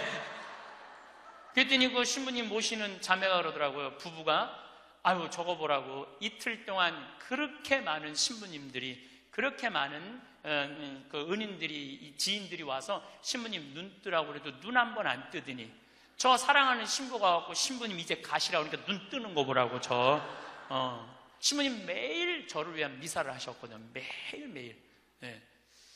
그래서 내가 이제 신부님한테 그랬죠. 신부님 평생에 내 바람막이 대주시고 나 행복하게 해줘서 너무너무 감사하다고. 나는 사제생활은 정말로 반은 신부님 때문에 행복하게 살았다고. 여기 이제 내가 그날 다 오라고 그랬거든요. 신부님 지인들 다 눈 한번 마주치라고. 신부님 눈 다 마주치시더라고요. 그러더니 나하고 딱 눈을 마주치시면서 돌아가시더라고요. 그래서 신부님이 내 품에서 돌아가셨어. 그러니까 신부님은 나하고 궁합이 맞은 거죠. 그래서 난 그분하고 평생 참 행복하게 살았어요. 여러분들도 마찬가지예요. 여러분들하고 궁합이 맞는 사람이 있어. 근데 이 동그란 사람 얘기 이제 뭐 내가 옛날에 화가 나십니까에도 말씀드렸지만 동그란 사람들은 뭐가 있냐면 예수님 사랑하는 마음이 이쁘니까 남 상처 주는 걸 못해. 왜냐하면 예수님한테 미안하니까. 남 상처 주는 걸 못하는 거야. 동그란 사람이 대림절 맞이하고 예수님 성탄 맞이하고 빠마를 탁 했는데 삐죽한 놈이 와서 한마디 해요. 빠마를 왜 그렇게 했어? 얼굴이 떡판 같잖아. 그러면 동그란 사람은요 가슴에서 피가 떨어져요. 안 그래도 얼굴 둥글럽적해갖고 스트레스 받는데 떡판이라고 그러면 얼마나 상처를 입어요. 그런데도 동그란 사람은 그 삐죽한 사람한테 싫은 소리 못해요. 기껏 햄대는 소리가 그러게 이번에 하다가 보니까 이렇게 나왔네. 다음에 내가 잘할게. 뭘 잘못했다고 다음에 잘한대. 그리고 어디 가서 우느냐면 성당 가서 운다니까요. 여기 있는 분들 많아. 그런 분들 동그란 분들 많아. 맨날 울면서 상처 입고. 그래서 동그란 사람들 보면 여기에 구멍이 뽕뽕뽕뽕 나인 사람 많아요. 보면은. 그래서 동그란 사람들이랑 상담을 해보면은요 정말로 겉보기는 예쁜데 상처는 다 받은 사람 많아. 그러니까 동그란 사람은 삐죽한 놈 만나면 안 돼요. 삐죽한 놈은 누구 만나게 해주면 되냐면 별난 놈 만나게. 별난. 찔러도 안 찔리는. 파마를 왜 그렇게 해서 얼굴 떡판 같잖아. 그럼 별난 사람은 뭐라고 그러느냐면은 너나 잘하고 다녀. 너나 남 챙겨내지 말고 그럼 이 사람 상처 안 입어요. 상처 안 입는데 동그란 사람들이 상처를 입는다니까. 그래서 여러분들은 지금 50, 60 되신 분들, 여러분들 앞으로도 50년, 60년 인생 더 살아야 돼요. 미운 사람이랑 뭐하러 힘들게 가요? 내가 마음에 드는 사람, 좋은 사람이랑 가셔야죠. 그래서 오늘 이후부터 아까도 제가 멘토 얘기했지만은 우리가 멘토를 잘 만나야 돼요. 그래서 저는 막 보면은 성격 까칠한 사람들 가능한 한 안 만나요. 연락도 안 하고. 내가 좋은 사람들은 난 연락 많이 해요. 전화도 많이 하고 밥도 자주 먹고 참 좋은 것 같아. 우리 나한테 생태마을 꿈이라고 100억 주고 잠비아에 100억 준 우리 83살 된 우리 은인한 저는 한 달에 한 번 전화해서 꼭 같이 밥 먹어요. 우리 어머니 아버지도 한 달에 한 번 꼭 같이 밥 먹고 내가 좋은 사람만 난 전화해서 밥 먹어. 굳이 삐죽한 애 전화해갖고 내가 예수 그리스도 이름으로 저 사람을 사랑하고야 말리라. 난 안 그런다 이거야. 그래서 40 부록이 되면서 유혹도 흔들림도 의심도 별로 없어진 것에 대해서 너무너무 감사하다는 거죠. 50이 지천명이야. 50이 지천명. 50이 되면은 뭐 해야 되느냐면 하늘의 뜻을 아는 나이야. 49가지는 세상에 관심이 많았다면 50부터는 어디에 관심이 많아야 돼? 하늘나라에 관심이 많아야 돼. 여러분들은 49까지는 세상에 속해서 살았어. 세상 일 많이 하고 살았어요. 그럼 50부터는 이제 내가 이제 어디 갈 거야? 하늘나라 갈 거 아니야 이제? 이제는 갈 날이 점점 다가오잖아요. 30대 때는 하느님의 이름을 빌려서 내일을 했어요. 30대 때는 어땠냐, 뭐가 진행이 안 되면 성질을 있는 대로 부렸어요. 30대 때는. 근데 요즘은 막 일이 진행이 안 되잖아요. 그럼 딱 내려놔요. 그리고 이렇게 말합니다. 당신이 원하는 게 아니네. 그거 딱 내려놔요. 당신이 원하는 일이면, 하느님 당신이 원하는 일이면 되겠지. 제가 작년에 잠비아에 가갖고 간호대학 수톱된 걸 보고 저 사는 맛 사는 멋 삼교 한 끼 책 파는 거 2억 인세 내놨다고 그랬잖아요. 그래갖고 교우들한테 1,000만 원씩 30명만 도와달라고 그랬잖아요. 그런데 2월 달에 방송에 나갔는데 4월 마지막 주에 2억 8천이 모인 거야. 2달 만에 2억 8천이. 내가 한번 모금도 나간 적이 없는데 다 전화해서 마지막 토요일에 내가 하느님한테 이렇게 기도했어요. 하느님, 왜 2천만 원이 비냐고. 진짜 그렇게 기도했어요. 진짜. 아니 내가 2억을 내놨으면 당신 3억 내놔야 될 거 아니냐고 그렇게 기도를 했는데 그날 저녁에 종교도 다른 할머니가 나한테 전화했어요. 신부님, 당신이 기도를 하는 중에 내가 돈이 필요할 것 같아갖고 2천만 원 보냈다는 거예요. 2천만 원. 나는 기쁘지 않았어요. 기쁘지 않았어. 왜 기쁘지 않았냐면 너무 놀랐어요. 하느님이 다 듣고 하느님 왜 2천만 원이 비냐고 그랬더니 그 저녁에 2천만 원을 채워주셨으니 여러분들 기쁠 것 같아요? 무서울 것 같아요? 무섭죠. 와. 그래서 예수님이 너희들 많은 말 하지 말아라. 아버지가 너희가 필요한 것을 다 알고 계신다. 그래서 내가 기도를 안 한다니까요. 내가 기도를 안 해요.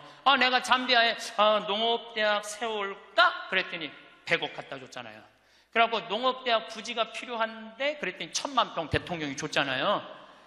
어떻게 기도를 해? 생각만 해도 하느님이 이렇게 쏟아주는데 기도까지 해주면 나는 죽어. 이거 기도까지.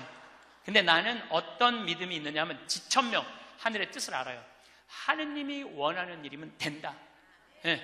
그리고 이제 잠비아에 제가 이제 4년을 다니면서 돈도 많이 이제 그 신학교 잠비아를 쭉 다녔는데 내가 너무너무 놀란 거는 잠비아의 신자가 500만 명이에요. 그리고 내가 다니고 있는 은돌라 교구는 신자가 100만 명이야. 100만 명. 근데 신학교가 없는 거야. 잠비아의 신학생은 지금 480명이 있대요. 근데 기숙사가 없는 거야. 1, 2학년이 철학과 이렇게 다니고 이상하게 하여튼 신학 과정이 있더라고. 그래서 은돌라 교구의 반달 주교님께서 나한테 요청이 왔어요. 우리 여기 잠비아에 신학교를 좀 줘달라고. 근데 그 신학교 짓는 거 어렵잖아. 땅 이미 1,000만 평 있고 10억이면 신학교 짓거든요. 10억이면 벌써 100억 기증 받았고 나는 농업대학만 할 생각을 했지 그 신학교 줘줄 생각을 안 했거든요. 근데 생각해보니까 이거 신학교 짓는 거 이게 정말로 의미 있는 일이구나. 이게 누구의 뜻이냐? 천명이라는 거야. 하느님의 뜻이구나. 그래서 요즘 이제 신학교를 이제 설계를 다 끝냈어요. 신학교 설계도 다 끝났어. 그래갖고 짓는데 이제 반달 주교님이 지난 9월달, 10월달에 한국에 들어오셨어요. 근데 또 마침 우리 수원교구의 이용훈 주교님께서 그러면은 저도 그렇죠. 우리 수원교구 주교님 이름으로 책임지고 끝까지 져주기로 두 주교님께서 사인을 딱 했어. 내가 그걸 보면서 그래, 하느님이 이렇게 역사하시는구나, 그런 걸 느끼면서 내 일을 하는 게 아니라 이제 누구 일을 해? 하느님의 일을 해. 하느님의 일을 하니까 내가 책임질 필요 있어요, 없어요? 없어. 누가 책임져야 돼? 하느님이 책임져야 돼. 그야말로 내 기도는 배째라야. 줄래면 주고 말래면 말아라. 그런데 잠비아에 이번에 미국 교우들이 20명이 따라왔어요. 그런데 참 그 사연이 기가 막히더라고요. 딸이 수의학과 다니다가 교통사고로 죽은 거야. 보나라는 아이인데 24살인가 6살에. 근데 그 딸 생일날 잠비아에서 보나샘이라고 샘을 판 거예요. 근데 그분들이 그 주교님을 만나더니 우리도 잠비아에 신학교 짓는데 자기네들이 가능한 한 100만 달러 다 모아보겠다는 거예요. 이게 그러니까 내가 그런 일을 저지르는 게 아니라 하느님이 알아서 하는 거야. 나는 뭐만 해? 심부름만 하는 거야. 또한 아버지 앞에 나와 봉사하게 하시니 감사하나이다. 여러분들 여기 50 되신 분들, 50 넘으신 분들 아직도 세상 것에 연연하고 매달린다면 언제 천명 하늘의 뜻을 알 거예요. 이제 이 세상 돌아가는 삼라만상 이치 다 알 나이 아니에요. 50이 되면은. 그렇다면은 내가 이 세상에서 하나라도 더 가지고 끝나는 게 아니고 이 세상에서 하느님 보시기 좋은 일을 하고 가는 게 중요하다는 거예요. 욕심을 버리시면은요, 여러분들 마음 안에 기쁨이 있어. 62순이라고 해. 62이순. 이순이라는 건 뭐냐면 60이 되면 귀가 편안해야 되는 나이예요. 60. 화가 나지 말아야 돼. 누가 내 욕을 해도 화가 나지 말아야 돼. 근데 60 된 분들 막 누가 내 욕을 해. 그럼 뭐라 그래? 나를 내가 산전수전 다 겪었는데 날 뭘로 보고 내 욕을 해? 내가 이놈을 뻔때를 보여주리라. 이때부터는 나이를 헛먹는 거예요. 누가 내 욕을 해도 화가 나지 말아야 돼. 내 커피숍 하는 친구가 있어. 이 친구가 해준 얘기예요. 무슨 얘기냐면은 1시에 자기 커피숍에 60 먹은 아줌마 10명이 들어오더래요. 그래갖고 야, 커피 한 잔이 6,000원, 7,000원이니까 한 7만 원 버나 보다. 근데 아줌마들이 딱 들어와서 한다는 소리가 우리가 지금 대모임을 해갖고 밥을 많이 먹어갖고 패가 불러서 3잔만 시키겠다고. 3잔만 시키겠다고. 그래서 3잔만 시키더래요. 10명이 상 3개 딱 차려 해갖고. 그랬더니 요즘 리필이 다 되잖아요. 한참 먹더니 또 있더니 와서 리필 해달라고 그러더래요. 리필. 또 그 큰 컵에다 리필을 다 해준 거야. 그랬더니 다시 오더니 그러더래요. 이거 우리 귀양 리필 해준 거 우리 나눠 먹게 잔 좀 더 달라고. 그래갖고 1시부터 3시까지 10명이 3잔 시켜서 온갖 수다 그냥 다 박장대소 하고 막 깔깔거리면서 3잔 값을 내고 나가더래요. 너무 가슴이 아프더래요.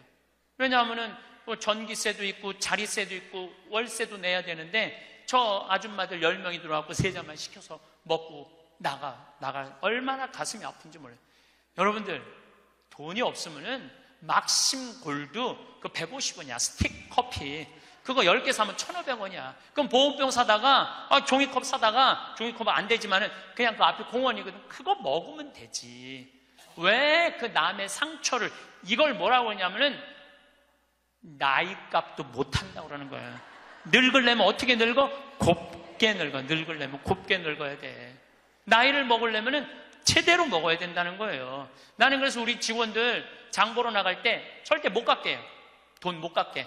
그거 300원, 400원 깎아서 뭐해. 우리 직원이 지난번에 그러더라고요. 자기가 저기 호박을 20개 사는데 한 푼도 안 깎길래 하나 더 얹어주더래. 더 얹어주길래 이거 우리 신부님이 깎지 말라고 그런다고. 깎지 말란다고 그래. 나도 농사 짓는 사람이라요. 참 그 농사가 얼마나 어려운데. 할머니들이 두릅 따 갖고 나오고 쑥 해 갖고 나오는 거 300원 깎는다, 200원 깎는다 그러다 안 깎아주면 또 그냥 건너 갖고 사고 돌아다니면서 상처란 상처는 다 다 주고 다녀. 그리고 나 돈 아꼈다고. 참. 그 정도로 200원, 300원 깎고 돈 아낄 정도로 돈이 없으면은 그냥 집에 가만히 앉아 있어. 돌아다니지 말고. 예. 그래서 나이값을 해야 된다는 거예요. 나이값. 늙으려면 어떻게 늙어? 곱게 늙어야 돼. 늙으려면. 그리고 60이 되면은 이순이라는 게 뭐냐면은 누가 내 욕을 해도 화가 나지 말아야 되는 것뿐만 아니라 이해 안 되는 게 없어야 돼요. 삼라만상 우주, 아까 1000명이라고 그랬잖아요. 1000명 안에는 우주 만물의 조화까지 다 알아야 돼. 그 60이 되면은 이해 안 되는 게 없어야 돼. 내가 60대 신분 중에 너무너무 멋있는 분 한 분을 알고 계세요. 난 그분 지금 얼굴도 본 적이 없는 분이에요. 얼굴도 본 적이 없는데 이분이 얼마나 멋있느냐 하면은 성모회장이래, 어느 성당에. 근데 내 후배 신부 중에 하나가 5년 전에 옷을 벗었어요. 신학교 때 내가 굉장히 예뻐했던 아이인데 자기 기쁘지 않대. 사제로서 기쁘지 않대. 사제로서 기쁘지 않으니까 미사를 드릴 수가 없는 거예요. 그거 여자 문제보다도 더 고통스러운 거예요. 내가 사제로서 기쁘지 않아. 그래서 나는 더 이상 제사를 드릴 수 없다. 그래서 옷을 벗고 나간 거야. 이 신부 혼자 쭉 사는 거죠. 근데 그 본당 신부였을 때 성모회장님이었대. 성모회장님이었는데 이 신부님이 5년 동안 혼자 사는 걸 알고 딸이 36인가 37이래. 딸한테 그랬대요. 너 그 신부님 알지? 알고 있대. 근데 그 신부 옷 벗은 거 알지? 알고 있대.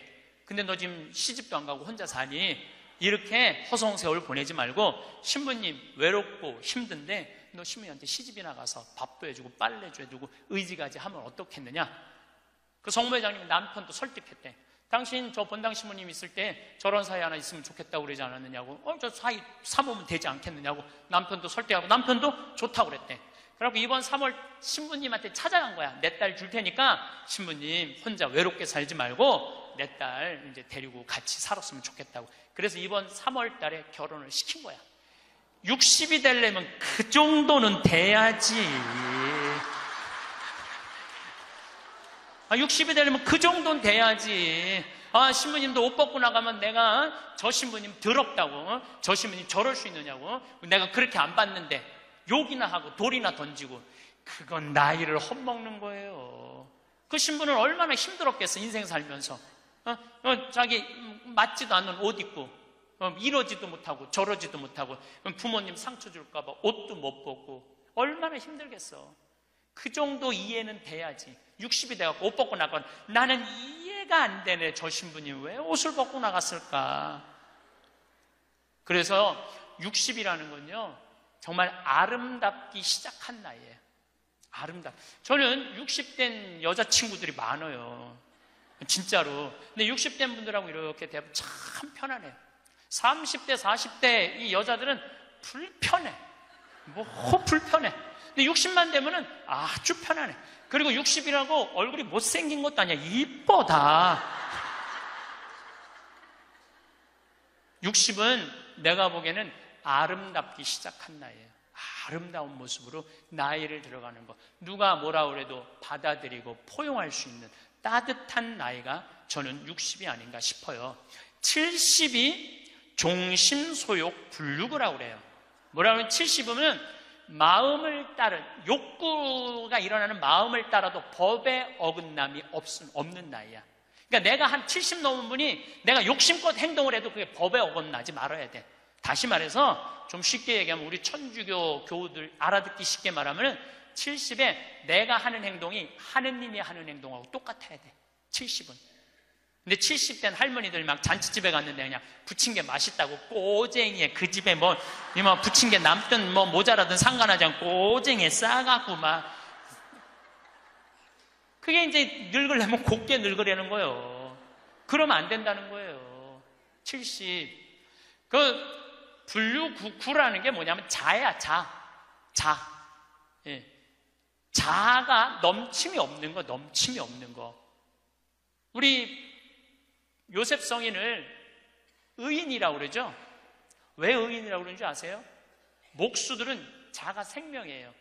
그래서 길이가 정확해야 돼. 그래서 목수들은 재판할 때도 누구를 불러냐? 목수를 불러요. 목수를 불러갖고 이 사람이 정확하게 계산한 거냐? 누가 다 계산해줘? 목수들이 계산해줬어. 그 의인이야, 의인. 그러니까 어긋남이 없는 거야, 어긋남이. 70이 되면은. 근데 70이 됐는데도 불구하고 욕심을 부리고. 난 70된 할머니들 싸우는 거 많이 봤어요. 싸우는 거 많이 봤어요. 근데 공자님이 73살까지 살다가 죽었어. 무슨 얘기냐면은 천지가 80이 넘게 사는데 70까지만 얘기를 하고 죽은 거야, 공자님이. 80은 어떻게 살으라고. 그래서 내가 80을 내가 생각을 해봤어요. 80은 뭐 해야 되는 나이냐면은 생생지심의 나이예요. 생생지심. 생생지심이라는 게 뭐냐면은 생명을 사랑하는 나이야. 80은 생명을 사랑하는 나이. 80까지 살면은 여러분들 감사하지 않아요? 감사하죠? 저는 46세 위암 수술을 하고 매년 가을마다 단풍 구경을 가요. 매년 셋째 주 월요일 날 우리 부관장 출신 신부들하고 단풍 구경을 가는데 너무너무 아름답더라고. 그때 내 기도문이 뭐냐면 하느님, 올해도 단풍을 보게 해주셔서 감사합니다. 이렇게 아름다운 단풍을 보게 해주셔서 감사합니다. 근데 80이 된 분들은 단풍을 몇 번을 보는 거야? 80번을 보는 거 아니에요. 얼마나 감사해. 근데 80 먹은 할머니들 뭐 다리도 아프고 허리도 아프고 뭐 귀찮지. 근데 이렇게 말해요. 아, 늙으면 죽어야 돼. 사는 게 귀찮아. 사는 게 재미가 하나도 없어.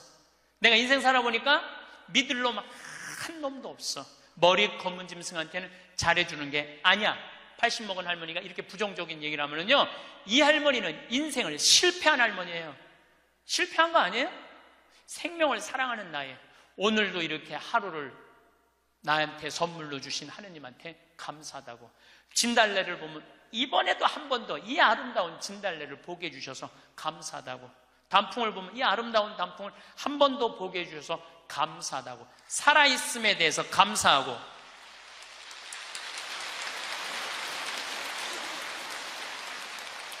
생명에 대해서 사랑하는 마음. 예. 저는 우리 요즘 대리임 때 우리 직원들 마니또를 해요. 작년에 느닷없이 마니또를 하자고 그러더라고요.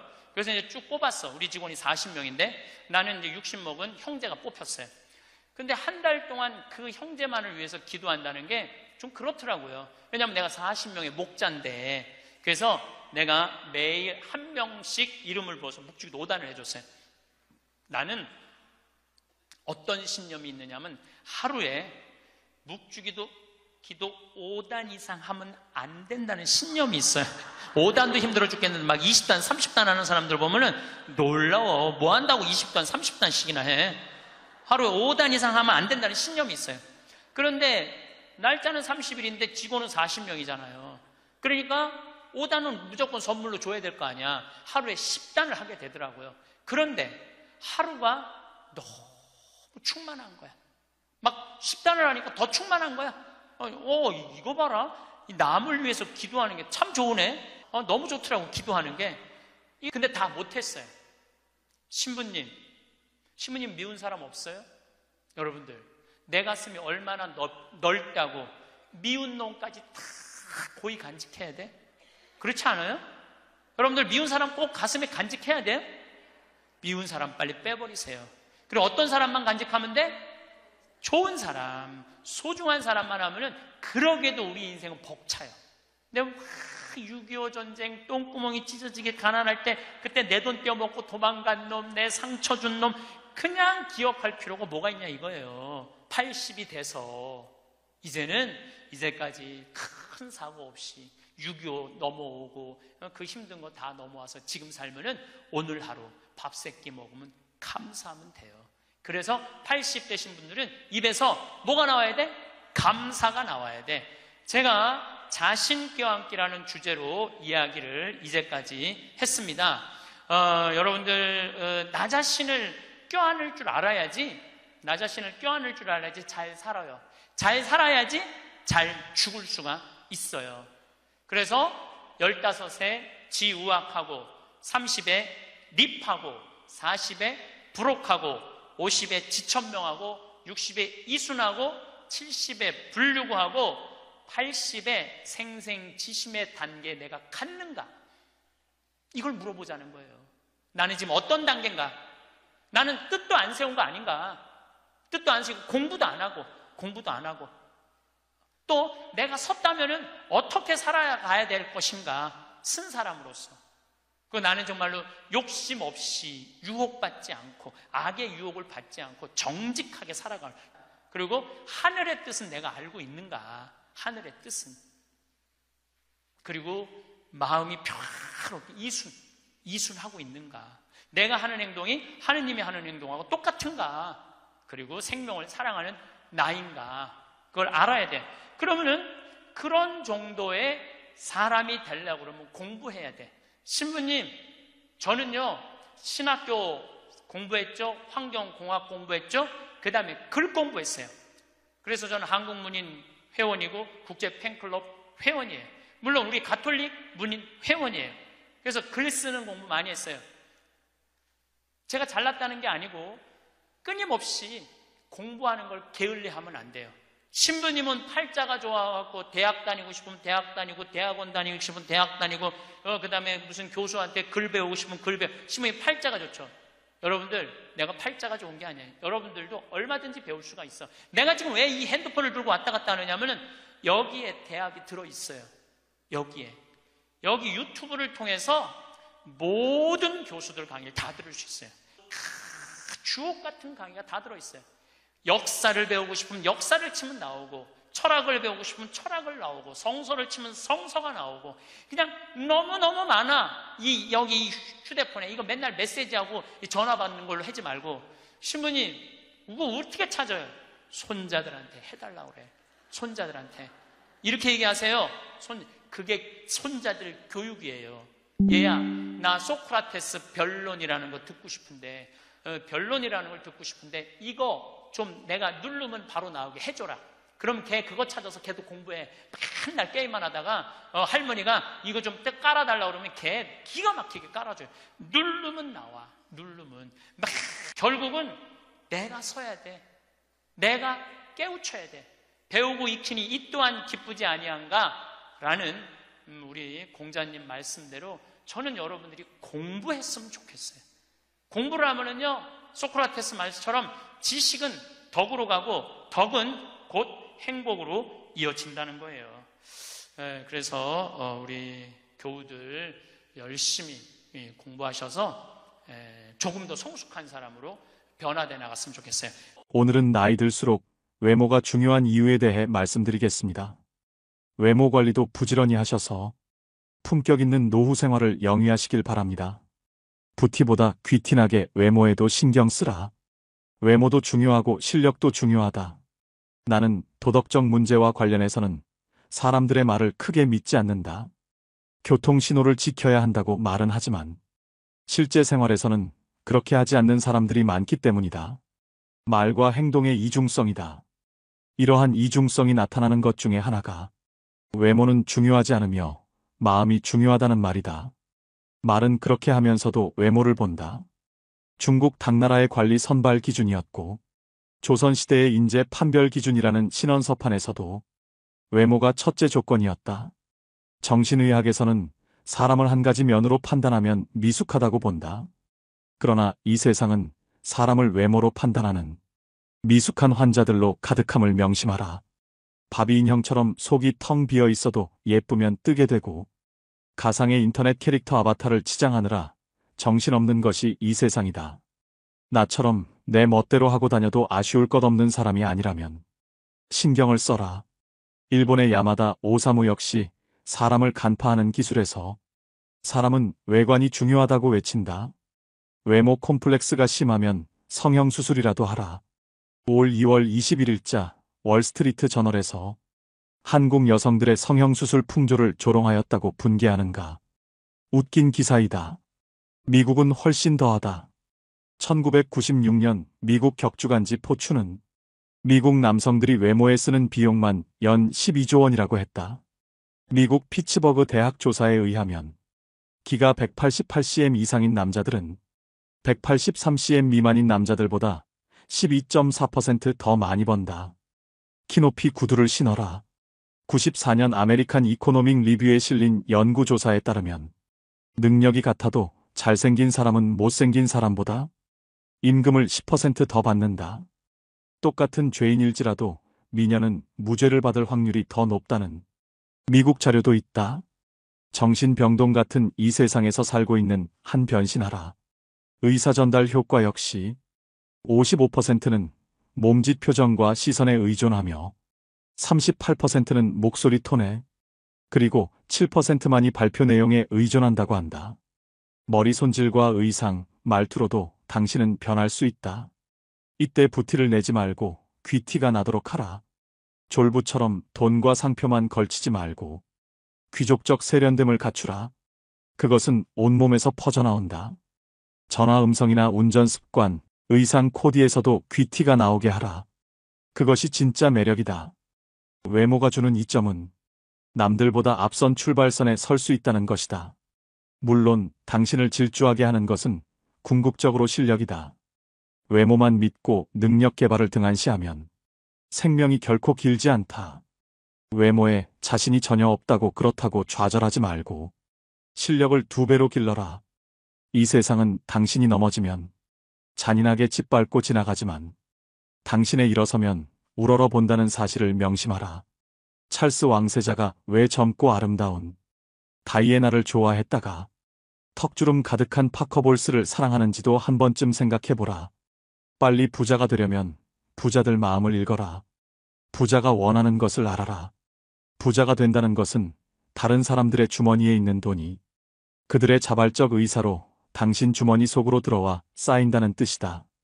만약 흉기를 들면 강도가 되는 것이고 속임수를 쓰면 사기꾼이 되며 연고에 호소하면 상대와의 친분을 이용하는 것이 된다. 시인 김용택은 세상의 길가에서 내 가난함으로 세상의 어딘가에서 누군가가 배부릅니다 하고 노래했지만 내 생각은 다르다. 내가 부자가 된다고 해서 가난한 사람들이 늘어나지는 않는다. 강도 사기, 연고, 판매처럼 다른 사람에게 손해를 끼치면서 돈을 모으는 방식으로는 결코 큰 돈을 모을 수 없기 때문이다. 사람들이 기쁜 마음으로 당신에게 지불하도록 만들어야만 부자가 된다. 어떤 나라에서든 20%도 안 되는 부자들이 80%의 돈을 소유하고 있다. 빨리 부자가 되려면 부자들과 주머니를 공유하는 방법이 좋다. 부자들이 흔쾌하게 당신에게 지불하고 싶어 한다면 당신은 훨씬 쉽게 부자가 될 수 있지 않을까? 어떤 사람들은 가난하고 무지한 사람들을 노린다. 가난한 자들에게 이상한 건강식품을 고가로 팔거나 사기성 투자를 유도하여 돈을 벌려는 사람들이여. 벼룩의 간을 빼먹는 짓은 하지 말라. 그래 보았자 벼룩의 간을 먹은 벼룩밖에 안 된다. 어쩌다 사업이 잘 된다 해도 악질 사장 물러나라는 직원들의 비난을 피하기 힘들다. 부자들과 주머니를 공유하고 싶다면 그들의 마음을 알아야 한다. 부자들이 원하는 것은 무엇일까?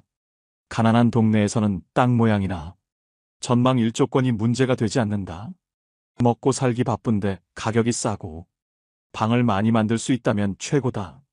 부자 동네에서는 얼마나 집의 모양이 잘 나오고 이웃에는 누가 살고 있으며 햇볕이 잘 들고 전방이 좋은지 등이 중요시된다.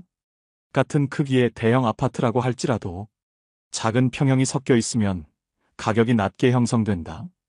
그저 강이 보인다는 이유 하나만으로도 몇억 원을 더 지불하는 사람들이 부자들이다.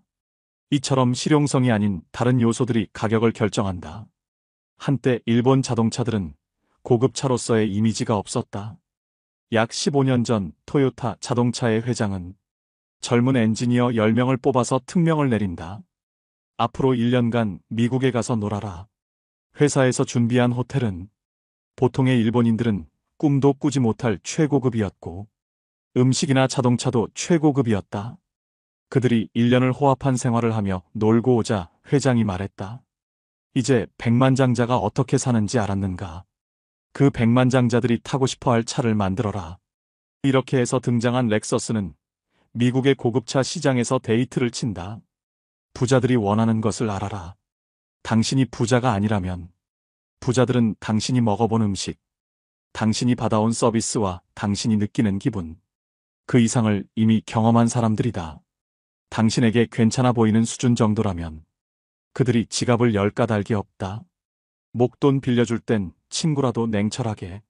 나는 내게 무엇인가 팔러 오는 친구들에게 물건을 산 적이 거의 없다. 친구를 돕는다고 내게 필요 없는 물건을 사게 되면 그 물건을 볼 때마다 속상해진다. 내게 필요한 물건일지라도 다른 곳에서 더 싸게 살 수 있는 물건을 친구를 돕는다는 미명하에 구입하게 되면 그 친구는 자신이 경쟁력이 없음을 계속 인식하지 못할 것이고 나는 현명하지 못한 구매를 한 것이 되고 만다. 내가 택한 대안은 형편이 어려운 친구에게 물건 판매 수당 이상의 현금을 주는 것이었는데 보통 100만 원이었다. 조건은 나중에 돈을 벌면 다른 어려운 친구를 도우라는 것이다. 대신 나는 밥 한 끼도 사주지 않는다. 문제는 목돈을 빌려달라는 경우다. 친구와는 돈 거래를 하지 말라고 하지만 살다 보면 돈 거래가 없을 수 없다. 20대의 돈 거래는 액수는 작으나 친구를 가려내는 시금석이 되기에 나는 권장한다. 20대의 친구에게 몇십만 원을 잃었다면 40대에 몇천만 원을 잃을 뻔한 것을 액땜한 것이다. 나는 처음에 동창들에게 그냥 빌려주었으나 도망가는 친구가 생기면서 생각이 바뀌었다. 우선은 재산 상태와 수입 및 부채 현황, 상환 계획을 상세히 적으라고 한다. 지갑 속에 신용카드가 많거나 카드 사용 내역에서 소비성 지출이 많으면 반드시 담보를 요구한다. 사업가 친구인 경우에는 회사의 격리 자료들을 세무조사하듯이 본다.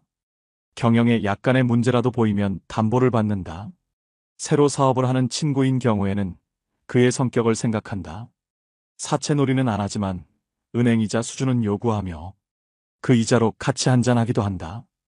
그 어떤 친구가 부탁을 해도 보증은 함부로 서지 말고 아무리 이자가 많아도 가진 재산의 상당액을 어느 한 친구에게 몰아서 빌려주지는 말라. 그 친구 때문에 당신 가족이 눈물을 흘리게 될 수도 있다. 전문직에 종사하는 친구들이 목돈을 빌려달라는 경우는 조심하라. 그들이 갑자기 떼돈을 벌어 목돈을 갚을 수 있게 될 확률은 낮다. 부득불 큰 돈을 빌려줄 경우에는 부동산 담보를 받아라. 그 담보물의 선순위 관리자들이 많다면 당신 돈은 사라질 확률이 크다. 약속어음 공증을 받으면 좋지만 친구에게 재산이 없으면 월급을 차압할 정도인데 다른 친구들이 친구에게 너무한다고 당신을 욕할지도 모른다. 친구가 급히 큰 돈을 빌려달라고 할 때는 그가 설명하는 말을 절대로 액면 그대로는 믿지 말라. 그가 거짓말을 하는 것이 아니라 그의 상황이 거짓말을 낳는다. 친구를 믿는 것은 좋지만 친구가 처한 상황은 믿지 말라. 그 친구도 미래 상황은 모른다. 고의적인 경우도 있겠지만 많은 경우에서는 친구가 속이는 것이 아니라 그의 미래 상황이 당신 돈을 못 갚게 만들며 우정도 버리게 함을 명심하라. 친구로부터 빌린 돈을 못 갚았다고 절대 자취를 감추지 말라. 연락이 두절되면 곧 소문이 퍼지게 되고 당신이 빚지지 않은 친구들마저 등을 돌린다. 당신에게는 업계에 친구가 많다고 적이 없다고 그것을 자랑하지 말라. 그것은 곧 모든 사람들이 당신을 대단치 않게 여긴다는 뜻일 수도 있고 경쟁 대상도 안 되는 만만한 사람이라는 뜻일 수도 있다. 세이노가 목숨 걸고 지켰던 3가지 원칙. 첫째, 편협한 사람이 되지 마라. 노력이란 당신이 좋아하는 것을 더 많이 하는 것이 아니라 당신이 하기 싫은 것을 더 많이 하는 것을 의미한다. 그렇다. 노력이란 싫어하는 것을 더 열심히 하는 것이다. 좋아하는 것을 더 열심히 하는 것은 노력이 아니라 취미 생활일 뿐이다. 기회는 모두에게 제공되지만 그 보상은 노력 여하에 따라 차등적으로 이루어짐을 명심하라. 책을 읽으면 똑똑해진다고 생각하겠지만 편향된 책만 읽는다면 그냥 더 편협한 사람이 될 뿐이다. 하기 싫은 일을 하지 않아도 마찬가지이다. 처음부터 거창할 필요는 없다. 일단 시작하라. 둘째, 지금 모습으로 미래를 단정짓지 마라.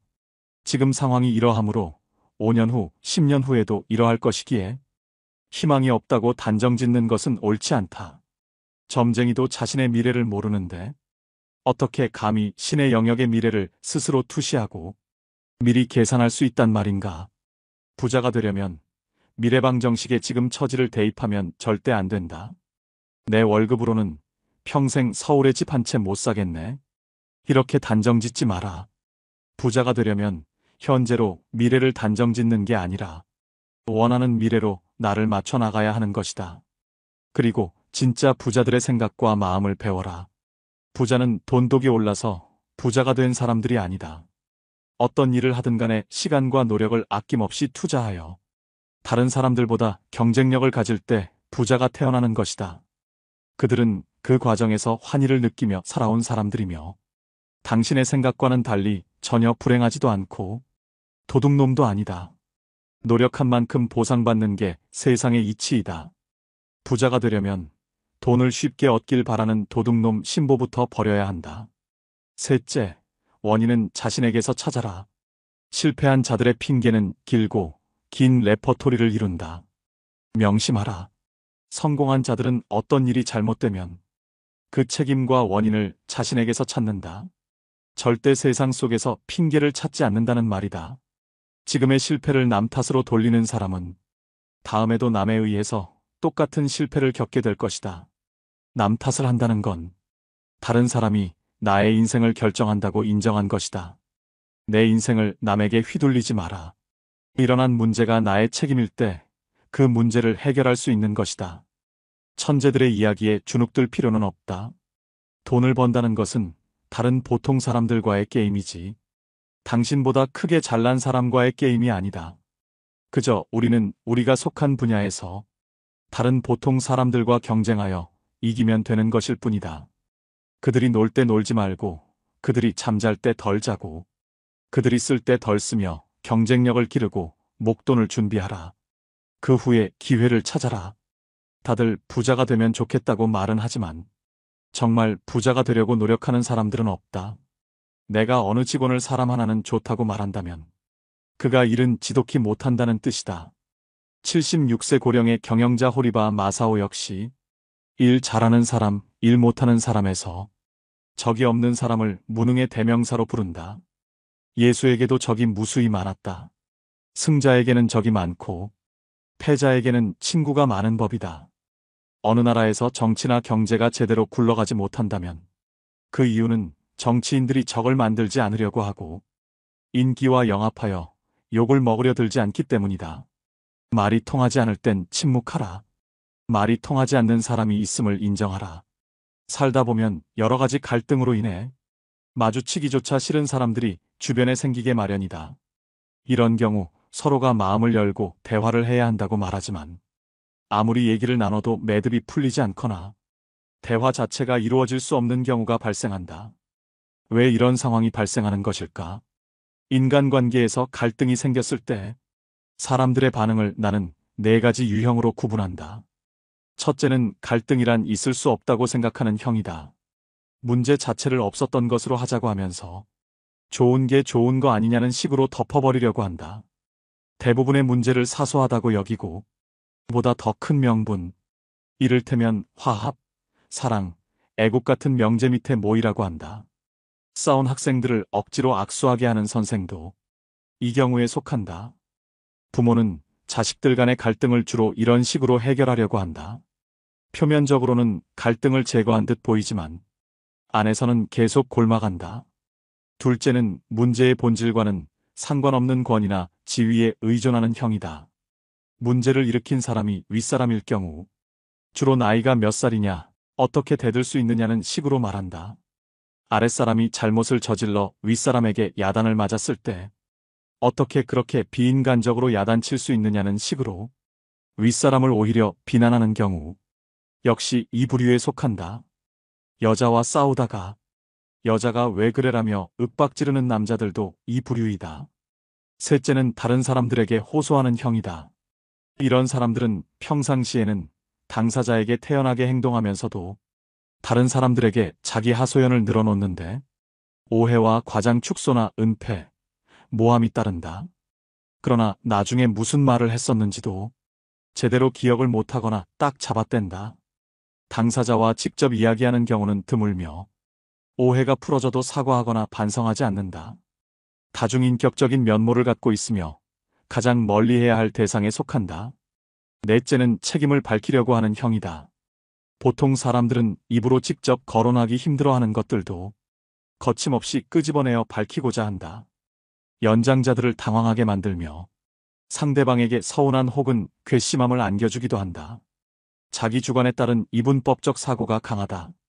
자식에게 우리 대화하자고 해놓고 자식이 무슨 말을 하면 오히려 야단을 치고, 그래서 자식이 침묵하면 이제는 말을 안 한다고 야단치는 부모도 이 유형에 속한다. 이러한 유형들은 누구에게나 조금씩 섞여 있으나 갈등이 발생하게 되면 어느 한 유형이 집중적으로 표출된다.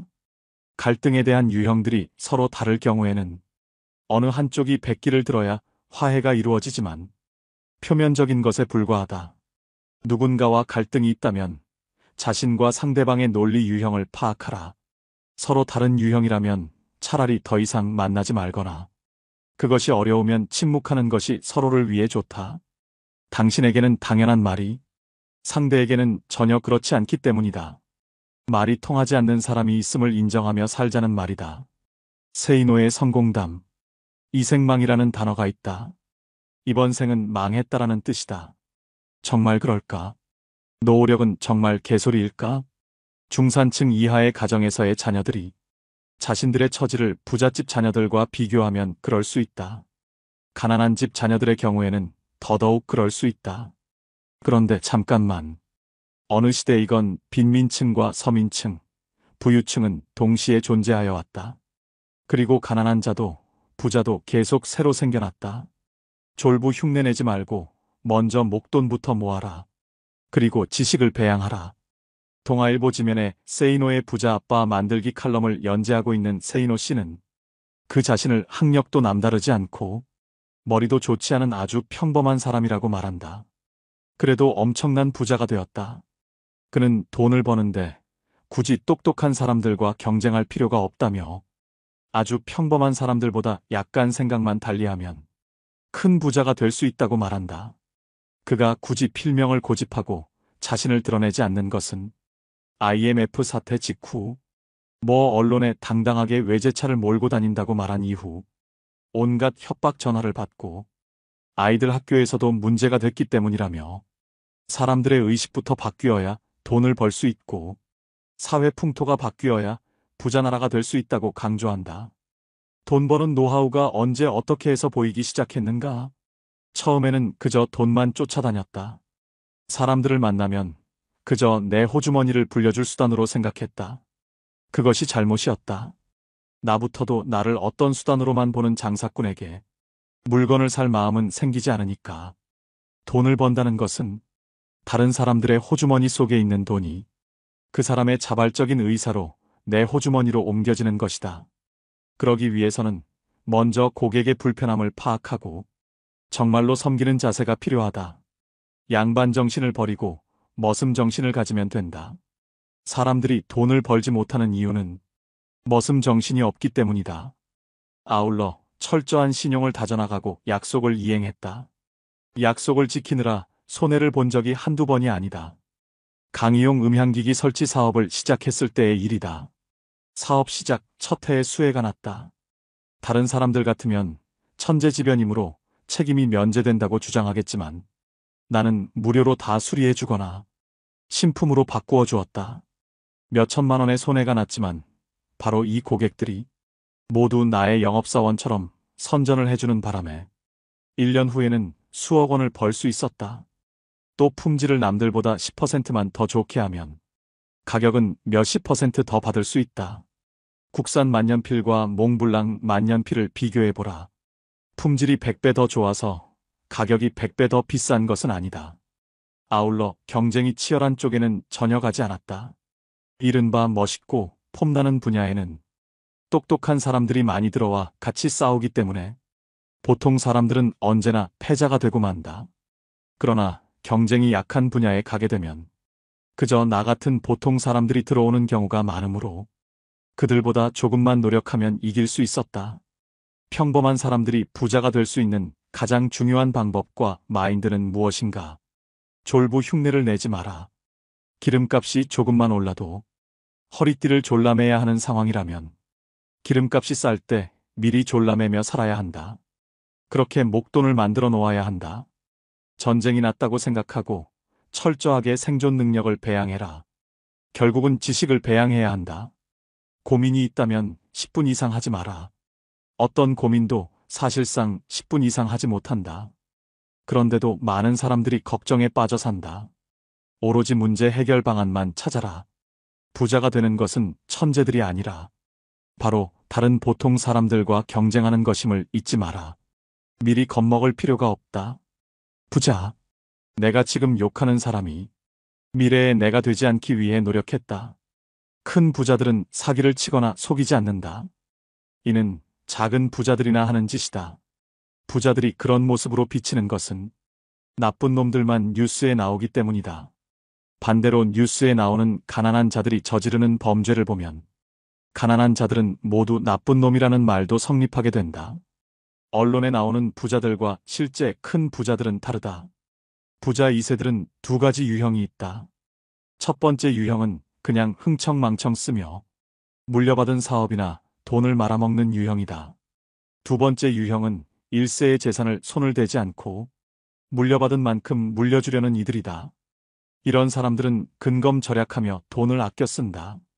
물려받은 재산을 돈으로 환산하여 원금에는 손을 대지 않는 자존심을 가진 사람들이다.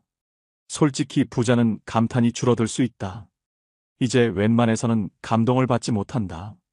그랜드 캐니언도 경비행기로 관광을 하고 알래스카도 갔고 희망봉에서 일출을 보고 나니 웬만한 곳에서는 감동을 받지 못한다. 200억을 내고 우주여행을 가는 부자의 심정이 이해가 간다. 부자의 안 좋은 습성은 자연을 자꾸 끌어온다는 것이다. 내가 아는 부자 중에는 중국에 여행을 갔다가 분재 가게를 아예 통째로 사버리는 사람도 보았다. 공부. 젊은 사람들은 닥치는 대로 배워라. 이걸 배워서 이걸 해서 뭐 하나 하는 생각은 절대 하지 마라. 나는 다양한 종교에 대해서도 공부했었다. 신문도 마찬가지지만 다양성을 바탕으로 균형 잡힌 시각을 얻기 위해서 노력하라.